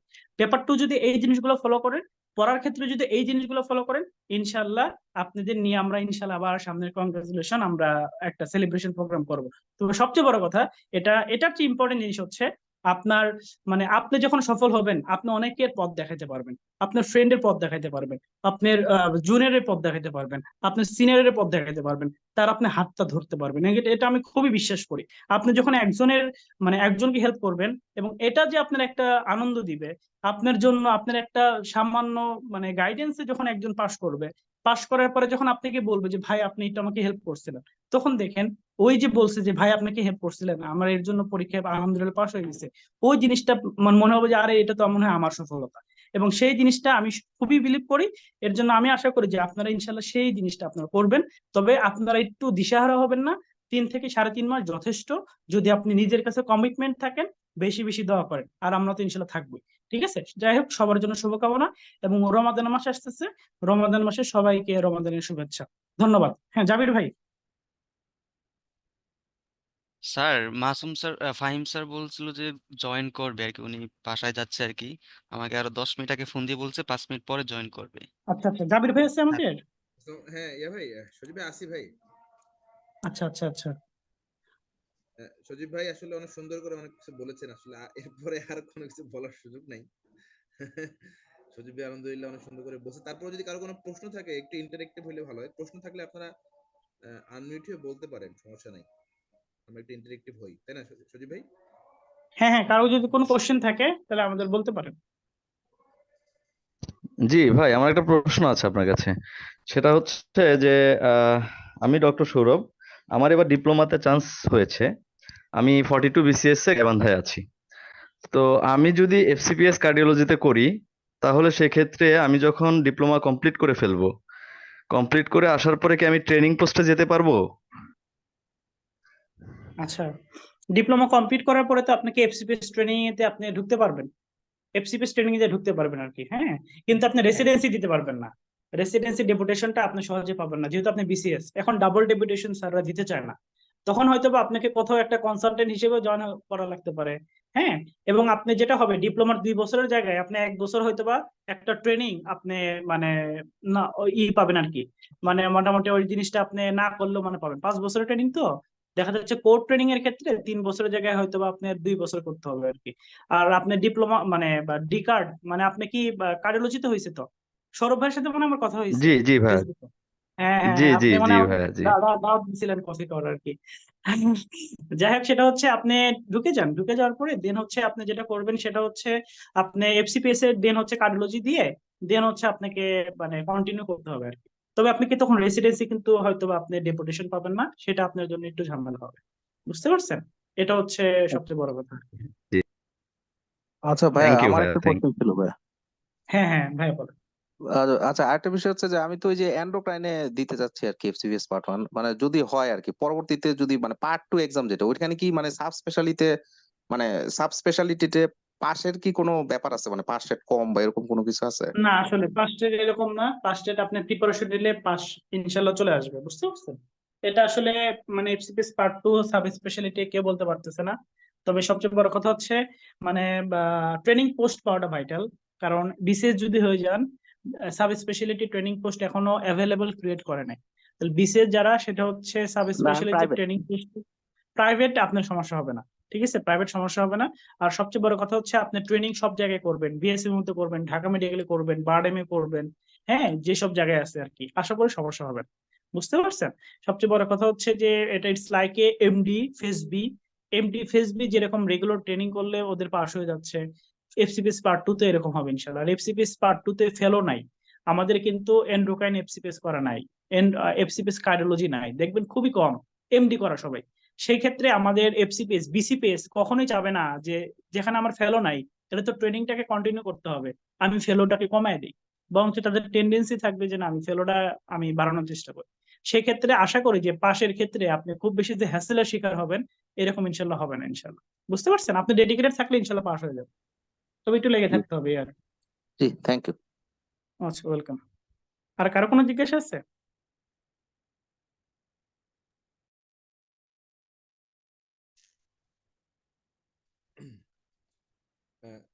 তন্ময় ভাই কি আছেন আমাদের? ফাহিম স্যার কি জয়েন করেছেন, ফাহিম ভাই?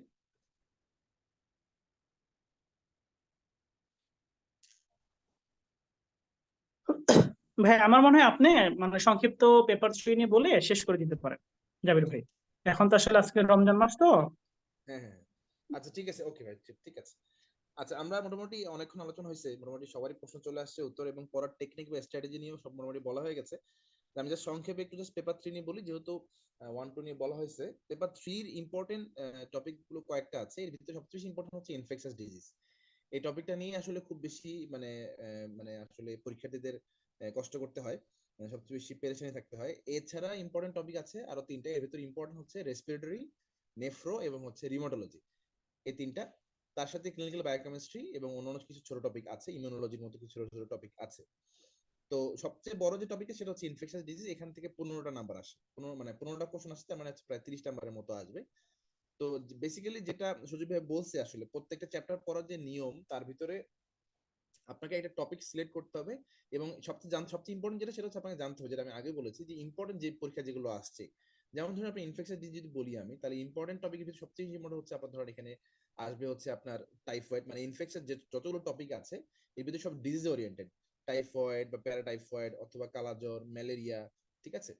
এই যে টপিকগুলো স্যাররা খুব বেশি প্রশ্ন করে এবং স্যাররা খুব বেশি রোগী দেখে, এবং মানে ওয়ার্ডে যে রোগীগুলো বেশি পাওয়া যায়, আপনাকে মনে রাখতে হবে এই টপিকটা যেহেতু আসলে পরীক্ষার যেহেতু যে ক্লিনিক্যাল মানে সিনারিও বেসড টপিক, ওই জন্য স্যারা যেটা করে যে স্যারদের ওয়ার্ডে বা স্যারদের ক্লিনিক্যালি বা স্যারদের চেম্বারে যেই টপিকগুলো বা যেই রিলেটেড রোগী বেশি স্যাররা দেখে, স্যাররা সেই টপিকগুলোই বেশি মানে হচ্ছে প্রশ্ন দেওয়ার চেষ্টা করে, বা ওই রিলেটেড টপিক থেকে বেশি প্রশ্ন দেওয়ার চেষ্টা করে। তো ওই জন্য যেটা করতে হবে আপনাকে, একবার ইম্পর্টেন্ট যে টপিক থেকে বারবার প্রশ্ন আসছে বা এর আগেও প্রশ্ন আসছে বিভিন্ন সময় বিভিন্ন পার্ট ওয়ানের সময়, তো আপনাকে ওই টপিকগুলো একটু আগে ভালোভাবে পড়ে নিতে হবে। আপনাকে যেটা বলছিলাম যে 3.5 মাস যেহেতু আছে, মানে সময় খুব বেশি নাই, কিন্তু এই সময়ের ভিতরেই আপনি যদি অপটিমাম প্রিপারেশন নেন টু দি পয়েন্ট, তাহলে ইনশাআল্লাহ আপনার জন্য খুবই সহজ হবে। আপনি ডেভিডসনটা ভালোভাবে পড়বেন, ওই টপিকটা ভালোভাবে পড়বেন, ইম্পর্টেন্ট ইনফরমেশন গুলো লিখে রাখবেন, বা যদি নোট করতে পারেন খুবই ভালো। দেন আপনি এই আসসালামু টপিকটা আলাইকুম। ভালোভাবে ওই আসসালাম, ফাহিম ভাই আসছেন? ফাহিম ভাই, ভাই হ্যাঁ আমি আছি। আচ্ছা আচ্ছা, আমি তো পেপার 3 বলছিলাম। ফাহিম ভাই, তাহলে আপনি, হুম। আমি জাস্ট ইনফেকশন দিয়ে শুরু করছিলাম আর কি ভাই। ওকে ঠিক আছে, আমি তাহলে বাকিটা কন্টিনিউ করছি। হ্যাঁ ঠিক আছে ভাই, তাহলে বাকি একটু কন্টিনিউ করবে আমাদের ফাহিম ভাই। হ্যাঁ ফাহিম ভাই, তাহলে আপনি শুরু করেন। আর আমাকে শোনা যাচ্ছে?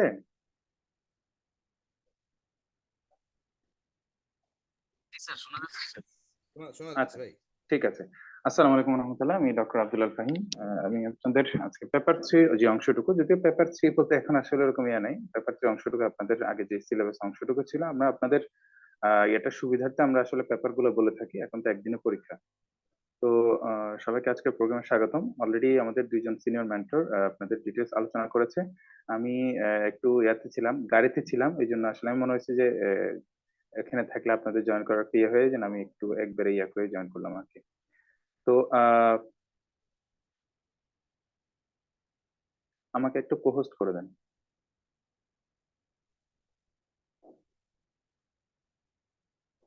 আচ্ছা আমি স্ক্রিনটা শেয়ার করছি।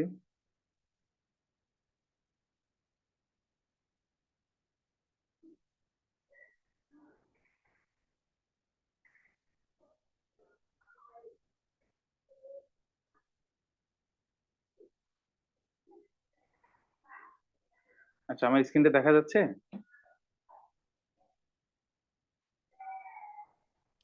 ওকে, স্ক্রিনটা দেখা যাচ্ছে? দেখা যাচ্ছে ভাই, দেখা যাচ্ছে ভাই।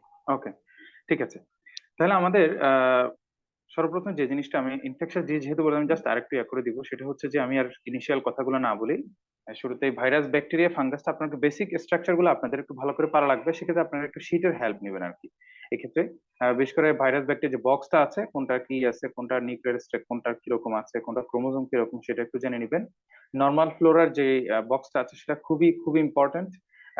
এখান থেকে হচ্ছে বিশেষ করে স্কিন, ভ্যাজাইনা, থ্রোট প্রত্যেকটা আলাদা আলাদা করে আপনাকে একটু কষ্ট করে মনে রাখতে হবে। এটা এক্সোরক্সিন মিডিয়েটেড ডিজিজ। এখানেও হচ্ছে যে খুব বেশি মানে ডিটেলস পড়ার দরকার নেই, এটা স্পেসিফিক শুধু ডিজিজ গুলোর নামগুলো পড়বেন। আর ইনকিউবেশন পিরিয়ড একটু টাফ আছে, বাট ইনকিউবেশন পিরিয়ডটা হচ্ছে যে আপনার যতটুকু আপনি পারেন, যে অংশটুকু আপনার জন্য কঠিন মনে হবে না ততটুকু আপনি পড়বেন। কিন্তু যদি সবগুলো পড়তে যদি মনে রাখাটা কঠিন হয়, আমার মনে হয় না করাই ভালো। তবে একদম কমন কমন যে ডিজিজ গুলো সেগুলো ইনকিউবেশন পিরিয়ডটা লাগবে। আচ্ছা, এরপরে সবচেয়ে গুরুত্বপূর্ণ যেটা হচ্ছে যে ভ্যাকসিন, খুবই খুবই ইম্পর্টেন্ট। এই ভ্যাকসিন থেকে একটা প্রশ্ন আসেই ঘুরে ফিরে। এটা শুধু এখানে না, যে কোনো পরীক্ষায়, এটা এফসিপিএস বলেন, রেসিডেন্সি বলেন, এমআরসিবি, সব পরীক্ষায় কিন্তু আপনার এখান থেকে প্রশ্ন আসে। তো ভ্যাকসিনের মধ্যে ইম্পর্টেন্ট বেসিক্যালি হচ্ছে কোনটি কিল vaccine, live vaccine, live attenuated vaccine, conjugated vaccine বা কম্পোনেন্ট ভ্যাকসিন কোনগুলো আছে সেগুলো একটু আপনাকে রাখবে। বিভিন্ন সূত্র দিয়ে আমরা মনে রাখতে পারি, যেমন কিল ভ্যাকসিন গুলো যদি আমরা বলি সিপি দিয়ে আমরা মনে রাখতে পারি, কলেরা, পোলিও, রেবিস, ইনফ্লুয়েঞ্জা, এরকম বিভিন্ন সূত্র আছে প্রত্যেকটা আলাদা আলাদা। অ্যান্টিমাইক্রোবিয়াল হচ্ছে mechanism action, mechanism resistance, example গুলো আপনারা পড়ে ফেলবেন। কোনটা হচ্ছে 30 রাইবোসোম সাবইউনিটে কাজ করে, কোনটা 50 রাইবোসোম সাবইউনিটে কাজ করে, কোনটা ডিএনএ স্ট্রাকচারকে ডিস্ট্রাকশন করে। এগুলো আপনারা সবাই অলরেডি, আমরা এগুলো ফার্স্ট থার্ড ইয়ার ফোর্থ ইয়ারের নলেজ, বা এখন যারা কেউ থার্ড প্রফ দিয়েছেন যারা রিসেন্টলি, আর আগের যারা আমাদের সময় যারা আছে তাদের ছিল যে একসাথে সেকেন্ড প্রফের মধ্যে ছিল মাইক্রোবায়োলজি, আমরা সবাই পড়েছি। আচ্ছা, এরপর একটা খুবই গুরুত্বপূর্ণ হচ্ছে যে অ্যান্টিসিউডোমোনাল। অ্যান্টিসিউডোমোনালটা হচ্ছে যে খুবই গুরুত্বপূর্ণ, প্রত্যেকটা পরীক্ষার জন্য গুরুত্বপূর্ণ। বিশেষ করে সবগুলো অ্যান্টিসিউডোমোনাল আপনারা একসাথে নিয়ে আসবেন, শীটে যতগুলো আছে বিভিন্ন জায়গায় আলাদা আলাদা করে সবগুলো এক জায়গায় নিয়ে আসবেন। যেমন হচ্ছে আপনার থার্ড জেনারেশন সেভারসন থেকে শুরু করে ফোর্থ জেনারেশন, তারপরে ফিফথ জেনারেশনের কোনটা, তারপর হচ্ছে ট্রাইকার্সিলিন, পিপারাসিলিন, তারপর তারপর হচ্ছে যে আপনার অ্যামাইনোপেনিসিলিন, কার্বনিসিলিন, অনেকগুলো একসাথে আপনি ইয়া করে ফেলবেন, নোট করে একসাথে এখান থেকে পড়বেন। আচ্ছা, ওকে। এরপর হচ্ছে যে অ্যান্টিফাঙ্গাল, অ্যান্টিভাইরাল, এটাও আপনি হচ্ছে যে এখানে এখানে আপনি জাস্ট এক্সাম্পল গুলা পড়লেই হবে, আর হচ্ছে যে অ্যান্টিভাইরালটা হচ্ছে এক্সাম্পল পড়লেই হবে। আচ্ছা, তারপর হচ্ছে আপনার পাইরেক্সিয়া অফ আননোন অরিজিন হচ্ছে নিউট্রোপেনিক ফিভার, পাইরেক্সিয়া আননোন অনুযায়ী সে বক্সটা পড়বেন, নিউট্রোপেনিক ফিভারের বক্সটা পড়বেন। সেপসিসটা একটু ডিটেলস লাগবে, সেপসিস আপনি ডিটেলস পড়তে হবে। ক্লাসিফিকেশন, সেপসিস 6 এর যে 6 ম্যানেজমেন্ট, এই 6 ম্যানেজমেন্টটা একটু পড়বেন। এটা ডেফিনেশন সুন্দর করে দেওয়া আছে, ছোট বক্স। কজ অফ ডায়রিয়া ডিসেন্ট্রির মধ্যে হচ্ছে যে আপনার এটা গুরুত্বপূর্ণ কয়েকটা টপিকের মধ্যে একটা। আমি কিন্তু কয়েকটা আলাদা করে হাইলাইট করতেছি, এগুলো খেয়াল করবেন। যেমন আমি বলছি ভ্যাকসিনটি important, antipseudomonal important, basic structure important. এখন বলতেছে ডায়রিয়া ডিসেন্ট্রিটা খুব ইম্পর্টেন্ট, এখান থেকে প্রশ্ন চলে আসে। বিশেষ করে খুব কমন কয়েকটা যেগুলো হচ্ছে স্টেপ ওরিয়াসের কোনটা ক্ষেত্রে কিরকম, তারপর হচ্ছে ক্লস্ট্রিডিয়াম পারফিউজেন্স, বেসিলাস সিরিয়াস, ক্যাম্পালোয়েক্টে জেজুনি, কোনটার ক্ষেত্রে সাইন সিম্পটম গুলো কিরকম, কোনটার ইনকিউবেশন পিরিয়ড কত ঘন্টা পরে সাইন নিয়ে আসে, কোনটার ভমিটিং প্রিডমিনেন্ট, কোনটা ডায়রিয়া প্রিডমিনেন্ট। আচ্ছা, তারপরে আচ্ছা আমরা একটু 1 মিনিট একটু গ্যাপ দিয়ে দিই, আজানের বিরতি দিচ্ছি।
সবাইকে ধন্যবাদ অপেক্ষা করার জন্য। আচ্ছা, এই পর্যায়ে আমরা যেটা বলছিলাম প্যারাসাইটস কজিং ইওসিনোফিলিয়া, এখানে হচ্ছে আপনি বক্সটা পড়লে হবে। মিজলস, পার্ভোভাইরাস এবং হচ্ছে চিকেন পক্স, এগুলো হচ্ছে আপনি যেটা করবেন একবার একটু রিডিং দিবেন, প্রথমবার একটু রিডিং দিবেন, এরপর মেইনলি যেটা পড়তে হবে সাইন সিমটম গুলো পড়তে হবে এবং কমপ্লিকেশন গুলো থেকে পরীক্ষা আসে। একটা তো অবশ্যই আপনি আইডিয়া নেবেন আগে পরে, যেটা একবার প্রথমবার অবশ্যই রিডিং দিবেন।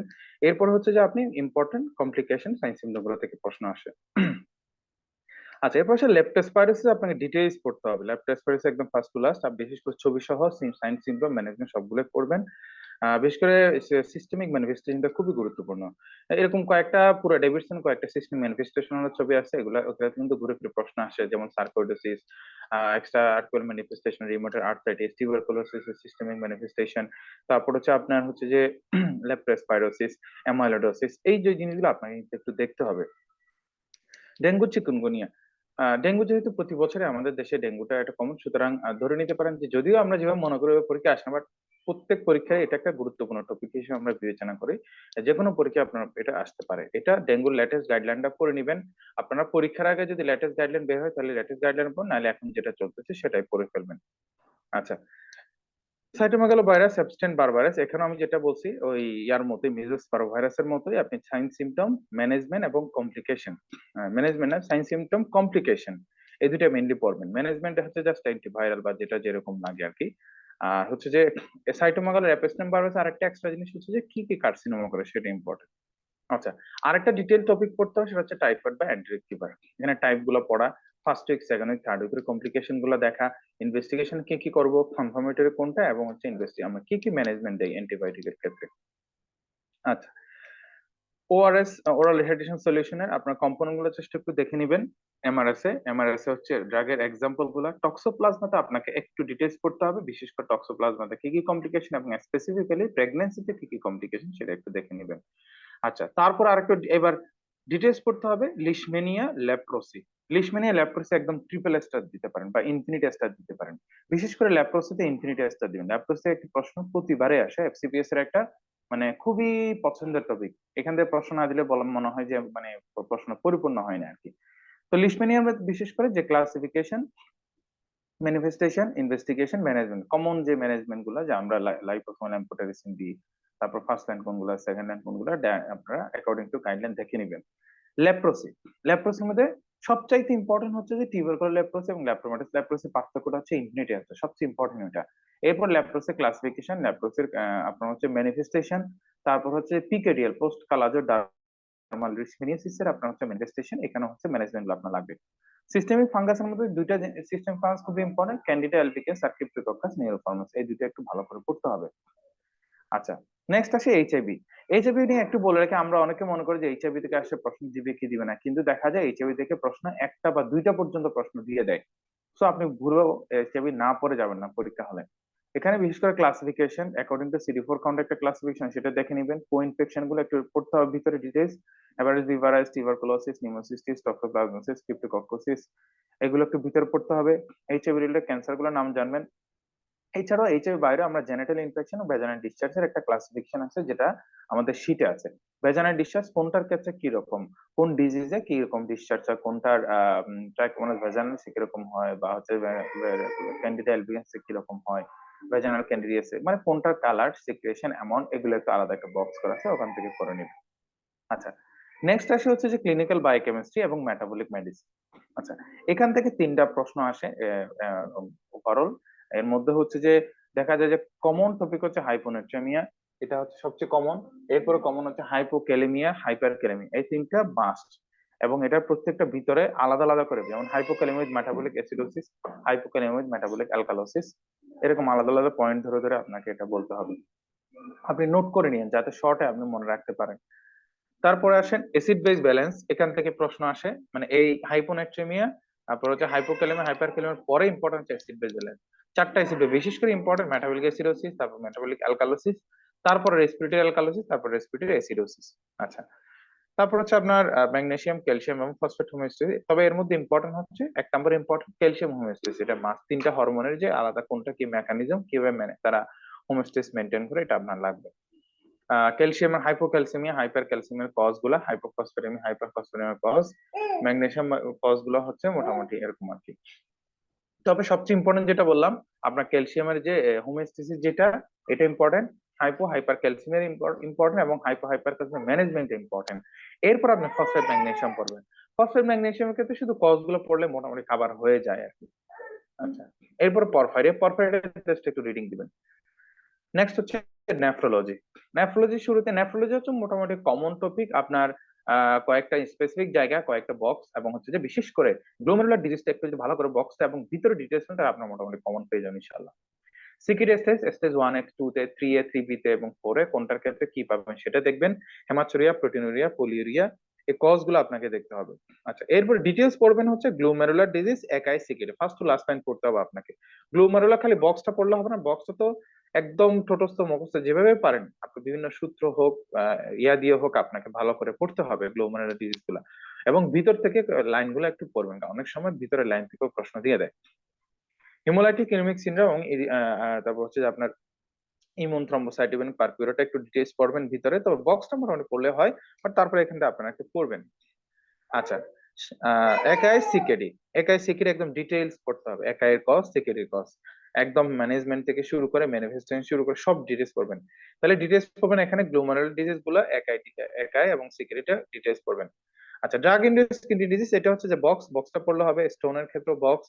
প্রোস্টেটটা একটু ভিতরে পড়বেন, প্রোস্টেটে বিশেষ করে অ্যানাটমিক্যাল স্ট্রাকচারটা পড়বেন, প্রোস্টেটে কোন রিজিয়নে কি হয়, কোনটাতে বিনাইন হয়, কোনটাতে ম্যালিগন্যান্ট হয়, প্রোস্টেটের আমরা স্পেসিফিক একটা মার্কার দেখি, সেগুলো দেখে নিলে হবে। আচ্ছা, ইন্টারস্টিশিয়াল নেফ্রাইটিস হচ্ছে বক্সটা পড়লে হবে, রেনাল রিপ্লেসমেন্ট থেরাপি, তিনটা একটু রিডিং দিয়ে দিবেন। বিশেষ করে কম্পারিজন করে পড়বেন পেরিটোনিয়াল এবং রেনাল ডায়ালাইসিসের মধ্যে বেসিক পার্থক্য কি। আচ্ছা, ব্লাডার ডিজিজের মধ্যে যে তিন ধরনের bladder, neurogenic bladder, atomic bladder বা কর্টিক্যাল ব্লাডার, কোনটার ক্ষেত্রে কি ম্যানিফেস্টেশন, কোনটা আপার মোটর, কোনটা লোয়ার মোটর, কোনটার হচ্ছে যে স্বাভাবিকভাবে চিন্তা করেন যেটা আপার মোটর নিউরোলেশন, এটা অনেক সময় হাইপার অ্যাক্টিভ থাকে, ডেড টোসের মাঝে কন্ট্রাকশন বেশি হয়, এই জন্য দেখা যায় খুবই অল্পতেই আর্জেন্সি হয়, ফ্রিকোয়েন্সিটা বেশি থাকে। আবার অ্যাটনিক ব্লাডার যেটা লোয়ার মোটর নিউরোলেশন, এটা দেখা যায় যে পেশেন্ট আর্জ ফিল করে না, বাট যখন ফুল হয়ে যায় তখন আস্তে আস্তে পড়ে যায়, সেটা হচ্ছে ওভারফ্লো ইনকন্টিনিউস আর কি। বাট ইনিশিয়ালি বুঝতে পারে না, পরবর্তী যখন ফিল হয় অটোমেটিক্যালি সেটা বের হয়, যেটা বলা ওভারফ্লো ইনকন্টিনিউস। তাহলে মেকানিজম গুলো আমাকে বুঝে বুঝে পড়া লাগবে।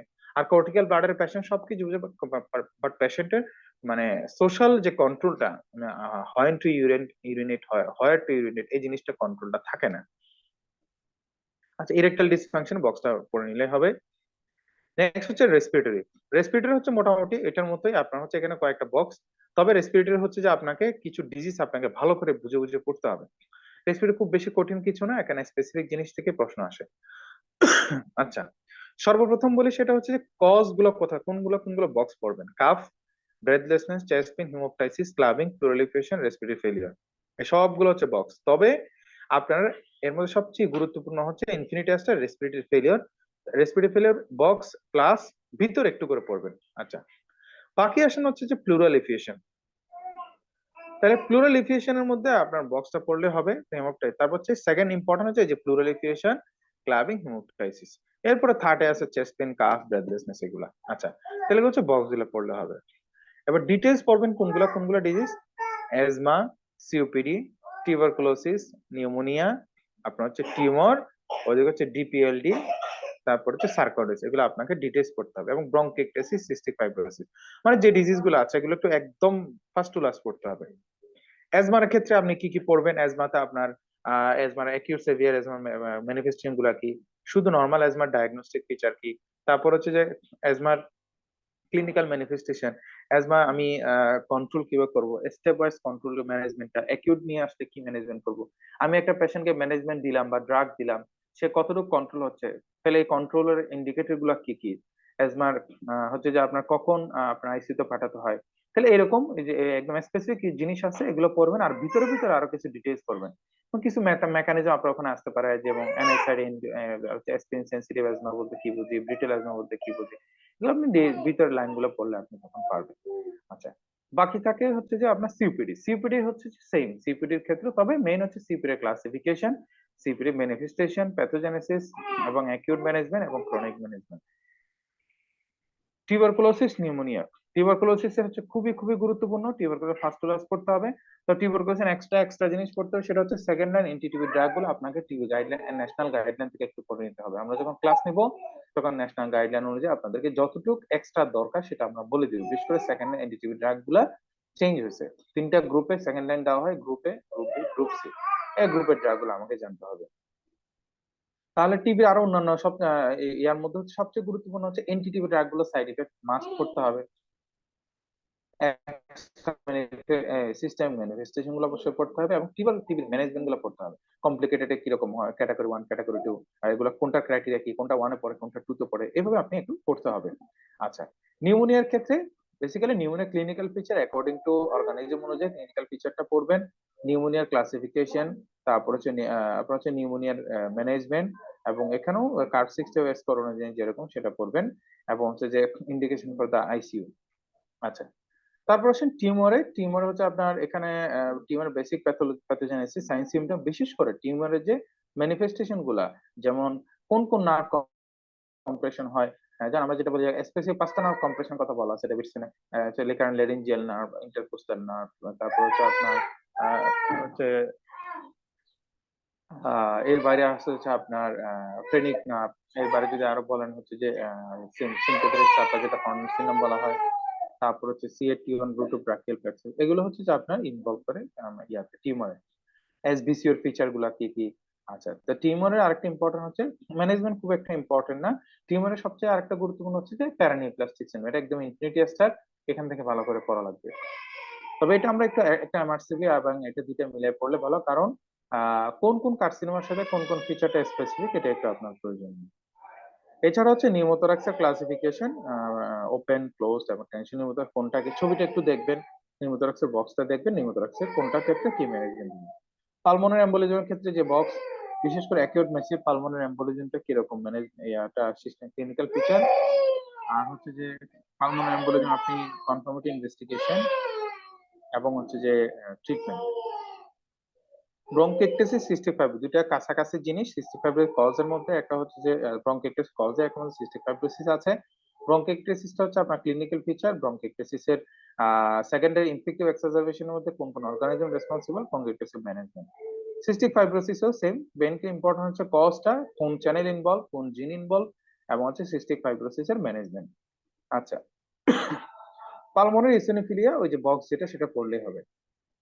এছাড়াও আমার হচ্ছে যে আমরা হচ্ছে জিপিএটা একটু পড়তে পারেন, গ্রানুলোমাটোসিস পলিঅ্যাঙ্গাইটিস, ইসিমিক গ্রানুলোমাটোসিস, যেটা শার্গেস্টার সিনড্রোম বলা হতো আগে, এটা একটু দেখতে হবে। আচ্ছা, তারপরে ডায়াফ্রামের যে ডিসঅর্ডার গুলো, সেগুলো একটু দেখে নেবেন। অ্যাকোয়ার্ড ডিসঅর্ডার কোনগুলা, কনজেনিটাল ডিসঅর্ডার কোনগুলা। ইমিউনোলজির মধ্যে ইমিউনোলজিটা আপনার হচ্ছে বেসিক ইমিউনোলজি গুলো সব আমার হচ্ছে 4th ইয়ারের পরে, যেটা আমরা মাইক্রোলজি যেগুলো পড়ছি, basic cytokine, complement, ESR CF কোনটাতে বাড়ে, কোনটাতে নরমাল থাকে, অ্যানাফিলাক্সিস এর ক্লাসিফিকেশন, হাইপার সেনসিটিভিটি হচ্ছে infinity star, type 1, type 2, type 3, 4, একদম ইনফিনিটি স্টার।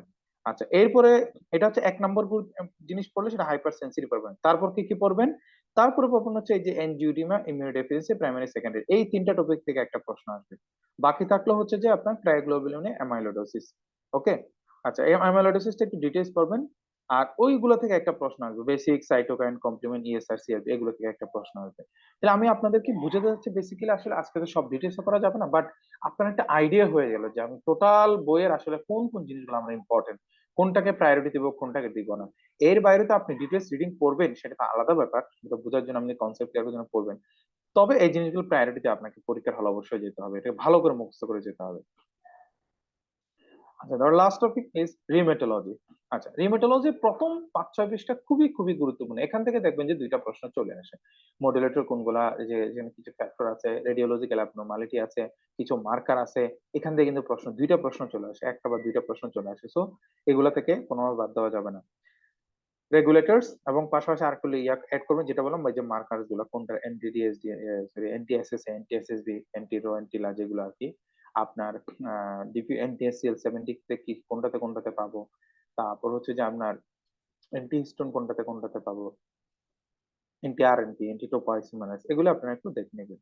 আচ্ছা, এরপরে বক্সের মধ্যে ব্যাক পেনের কজের মধ্যে যদি বলি, ব্যাক পেনের কজ, জেনারেলাইজড বডি একের কজ, প্রক্সিমাল মায়োপ্যাথির কজ, এগুলো একটু কজ গুলো পড়ে যাওয়া লাগবে। আচ্ছা, কজের মধ্যে এগুলো বললাম, ব্যাক পেইন, তারপর হচ্ছে যে আপনার জেনারেলাইজড বডি এক, তারপর হচ্ছে প্রক্সিমাল মায়োপ্যাথি, এগুলো একটু বক্স গুলো পড়ে যাওয়া লাগবে।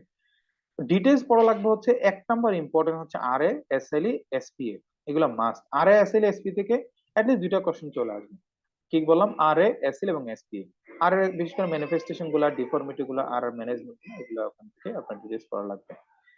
এসএলই তো অবশ্যই একদম ফার্স্ট ক্লাস করবেন, আর এসএলই কিন্তু আপনাদের ম্যানেজমেন্ট একটু ভালো করে জানা লাগবে। যদি এফসিপি পজিশন ম্যানেজমেন্ট না আসলেও কিছু কিছু মেইন ডিজিজ গুলো ম্যানেজমেন্ট লাগবে, তার মধ্যে এসএলই একটা। স্পন্ডাল আর্থ্রোপ্যাথিটাও লাগবে। অস্টিওআর্থ্রাইটিস, গাউট, সিডো গাউট এগুলো ভিতরে অবশ্যই পড়বেন, ডিটেলস পড়বেন, বিশেষ করে গাউটের ইনভেস্টিগেশন ফাইন্ডিং গুলা, সিডো গাউটের কজ কিছু আছে, অস্টিওআর্থ্রাইটিসের ভিতরে ডিটেলস পড়তে হবে। ভাস্কুলাইটিস থেকে একটা প্রশ্ন আসবে, এই যা বললাম এর পাশে শুধু ভাস্কুলাইটিস থেকে একটা প্রশ্ন আসবে, small artery, large artery, medium cell artery, এই জিপিএ, এই জিপিএ আপনার হচ্ছে যে এইগুলো যে কোনো একটা জায়গাতে আপনার প্রশ্ন, ইলেকট্রনিক বারকুলার থেকে একটা গ্লোবুলার থেকে প্রশ্ন আসতে পারে। এরপরে আসেন হচ্ছে অস্টিওমালাসিয়া, তারপর হচ্ছে রিকেটস, পেজেটস এবং হচ্ছে যে অস্টিওপোরোসিস, এগুলো থেকে প্রশ্ন আসবে। আচ্ছা, তো অস্টিওমালাসিয়া, রিকেটস এর মধ্যে হচ্ছে বেসিক্যালি এখানে খুব বেশি ডিটেইলস পড়ার দরকার নেই, তবে এখানে ইয়া দিবেন, আপনি হচ্ছে রিডিং দিবেন, এখান থেকে হচ্ছে ম্যানিফেস্টেশন, ফিচার এবং হচ্ছে কমন যে জিনিসগুলা, ম্যানেজমেন্ট, ইনভেস্টিগেশন এগুলা। আচ্ছা, এটা মোটামুটি একটু পরের দিকের ইম্পর্টেন্ট আর কি, মেইন ইম্পর্টেন্ট যেগুলো তো আমি বলে ফেলছি, RA, SLE, SpA, osteoarthritis, gout, pseudogout, rheumatology একটু টপিক বেশি, ভাস্কুলাইটিস, এই 6টা টপিক থেকে প্রশ্ন চলে আসে, প্রথম দিক থেকে প্রশ্ন চলে আসে। বাকি বক্স থেকে প্রশ্ন, যে বক্স গুলোর কথা বললাম, ব্যাক পেন, বডি পেন, বক্সের মায়োপ্যাথি। আচ্ছা, এর বাইরে আসেন হচ্ছে ফাইব্রোমায়ালজিয়া, ডার্মাটোমায়োসিটিস, পলিমায়োসিটিস।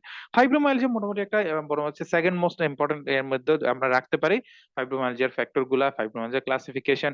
ইভেন এটার সাথে অ্যাসোসিয়েট আরেকটা জিনিস পড়বেন, সেটা হচ্ছে যে টোটাল আমাদের শরীরে কিছু সাইকিয়াট্রিস্ট আপনারা জানেন যে সাইকিয়াট্রিক কিছু ফাংশনাল ডিজিজ আছে, ফাংশনাল সোমাটিক সিনড্রোম আছে, এগুলো একটু টোটাল একসাথে ফুল বডির কোন সিস্টেমে কি সেটা একটু দেখে নিতে পারেন, এটা মনে থাকবে কোরিলেট করে। রিউমাটোলজিতে একটা এই সিমটম হচ্ছে ফাইব্রোমায়ালজিয়া। ডার্মাটোমায়োসিটিস, পলিমায়োসিটিস এর ক্ষেত্রে ফিচার, কোন সিস্টেমিক ম্যানিফেস্টেশন, ইনভেস্টিগেশন এবং হচ্ছে ম্যানেজমেন্ট, লেস ইম্পর্টেন্ট, একটু জাস্ট দেখে নিতে পারেন। আচ্ছা, অস্টিওপোরোসিস একটা কমন থেরাপি হচ্ছে, আমরা জানি ডেফিসিয়েন্সি বিসফসফোনেট থেরাপি দেয়, বিসফসফোনেট থেরাপির অ্যাডভার্স ইফেক্ট একটু পড়ে নেবেন। এছাড়াও অস্টিওপোরোসিসের যে ম্যানেজমেন্ট যে ইয়াগুলো আছে, মানে যতগুলো ম্যানেজমেন্টের অপশন আছে সবগুলা অপশন একটু একটু করে রিডিং, প্রত্যেকটা এক দুইটা লাইন একটু দেখে যাবেন, কারণ এখান থেকে প্রশ্ন দিতে পারে, এখন অনেক নিত্য নতুন ড্রাগ ইয়া হচ্ছে, আপডেটেড হচ্ছে, সুতরাং এখান থেকে প্রশ্ন দিতে পারে। এই হচ্ছে ওভারঅল আমাদের মোটামুটি পেপার 3 যেটা বলে আগের ওই অংশের যে পেপার 3 গুলা, এর মধ্যে যেটা বললাম যে রিউমেটোলজি, রেসপিরেটরি, রেনাল, তারপর হচ্ছে আপনার এগুলা আপনি একটু যদি ভালো করে ইয়ে করেন, আর ইনফেকশাস, এখানে টপিকটা যদি অনেক বড় বড় মনে হলে আপনার কিন্তু টপিকের স্পেসিফিক করা যায় যে এই জায়গাগুলোতে প্রশ্ন আসবেই, এরপর অন্যগুলো আসবে। ধরেন আমি যদি ইনফেকশাসে যদি 10টা ফিক্স জায়গা ঠিক করে ফেলতে পারি যে এই 10টা জায়গা থেকে প্রশ্ন আসে, তাহলে বাকি 5টার জন্য আমাকে একটু ইয়া করতে হলে আমার একটা আইডিয়া থাকবে যে আসলে এই রিজন গুলো থেকে প্রশ্ন কমনলি আসে, তাহলে আপনার একটা আইডিয়া থাকবে, এই জিনিসটা প্রায়োরিটি দিবেন, এটা একটু ডিটেইলস পড়বেন, বুঝে পড়বেন। ওকে, আচ্ছা, তবে আমি আপনাদেরকে সবসময় আগেও বলি, এখনো বলছি বা সামনেও বলবো, সেটা হচ্ছে প্রথমবার যদি পড়ে থাকেন অবশ্যই ডিটেইলস একটা রিডিং দিবেন, কারণ কনসেপ্ট ক্লিয়ারের জন্য আপনার এফসিপিএসসি তে কনসেপ্ট ক্লিয়ারের জন্য আপনাকে রিডিং এর কোনো বিকল্প নাই। দ্বিতীয়বার তৃতীয়বার যখন পড়বেন তখন আস্তে আস্তে পড়াটাকে কনসাইজ করে নিয়ে আসবেন, আস্তে আস্তে শর্টকাট করে ফেলবেন আর কি। ঠিক আছে, তাহলে আমরা মোটামুটি আজকের পেপার 3 এখানে শেষ করি। আপনাদের এই অংশের উপর কারো কোনো প্রশ্ন আছে কিনা?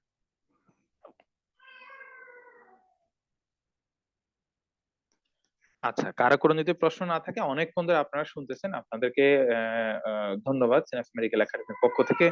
আপনারা মোটামুটি বুঝতে পেরেছেন যে আমরা ওভারঅল একটা আপনাদেরকে আইডিয়া দিলাম। আমাদের ক্লাসগুলোতে আমাদের মেন্টররা, আপনারা জানেন সিনাপস ডেভিডসন ব্যাচ হচ্ছে one of the best batch. So আপনি এখানে প্রত্যেকটা জিনিস ডিটেলস ধরে পড়ানো হবে, প্রত্যেকটা লাইন বাই লাইন আপনাকে, তবে আমরা আপনাকে বলে দিব কোনগুলো পড়বেন কোনগুলো পড়বেন না, দাগায় দেওয়া হবে, বুঝায় দেওয়া হবে। আমাদের এক একটা ডিউরেশন, ক্লাসের ডিউরেশন প্রায় 4 ঘন্টার উপরে আমরা ক্লাস নিই, 3.5 থেকে 4 ঘন্টার ডিউরেশন থাকে মেইন সিস্টেমের ক্লাসগুলা। সো এখানে আপনি বুঝবেন ও মুখস্থ করতে পারবেন এবং ইজিলি আপনারা ইয়া করে ফেলতে পারবেন। আপনাদের সবাইকে অনুরোধ করছি, আপনারা এখন থেকেই, এখন যে সময়গুলো আছে, মার্চ, এপ্রিল, মে, জুন, 4টা মাস আছে, কোনোভাবে সময়ের অবহেলা না করে এখন থেকে শুরু করে দেন, কারণ আপনাকে অ্যাটলিস্ট প্রথমবার শেষ করে আরো 3-4 বার, ন্যূনতম 3-4 বার রিভাইজ দিতেই হবে, তা না হলে কিন্তু আপনার পড়া মনে থাকবে না। এবং আপনাদের নিয়মিত পরীক্ষা দিতে হবে। এক্ষেত্রে আমাদের যারা লং ব্যাচে আছেন বা জয়েন করতে পারেন, যারা জয়েন করবেন তাদের আমরা এক্সাম হয়, শুধু এক্সাম উইথ সলভ ক্লাসও আছে, আপনারা যে কোনো একটাতে আপনারা চাইলে ফ্রি সার্ভিসটা নিতে পারবেন। তো আশা করি আপনারা ইনশাল্লাহ এখন থেকে একটা প্রিপারেশন নিয়ে সামনে একটা সুন্দর সময় আপনার জন্য অপেক্ষা করছে। আশা করি আপনারা সবাই সফল হবেন। আর কারো কোনো প্রশ্ন না থাকলে বা কথা না থাকলে আমরা আজকের প্রোগ্রাম এখানে শেষ করছি। সবাইকে ধন্যবাদ। আসসালামু আলাইকুম।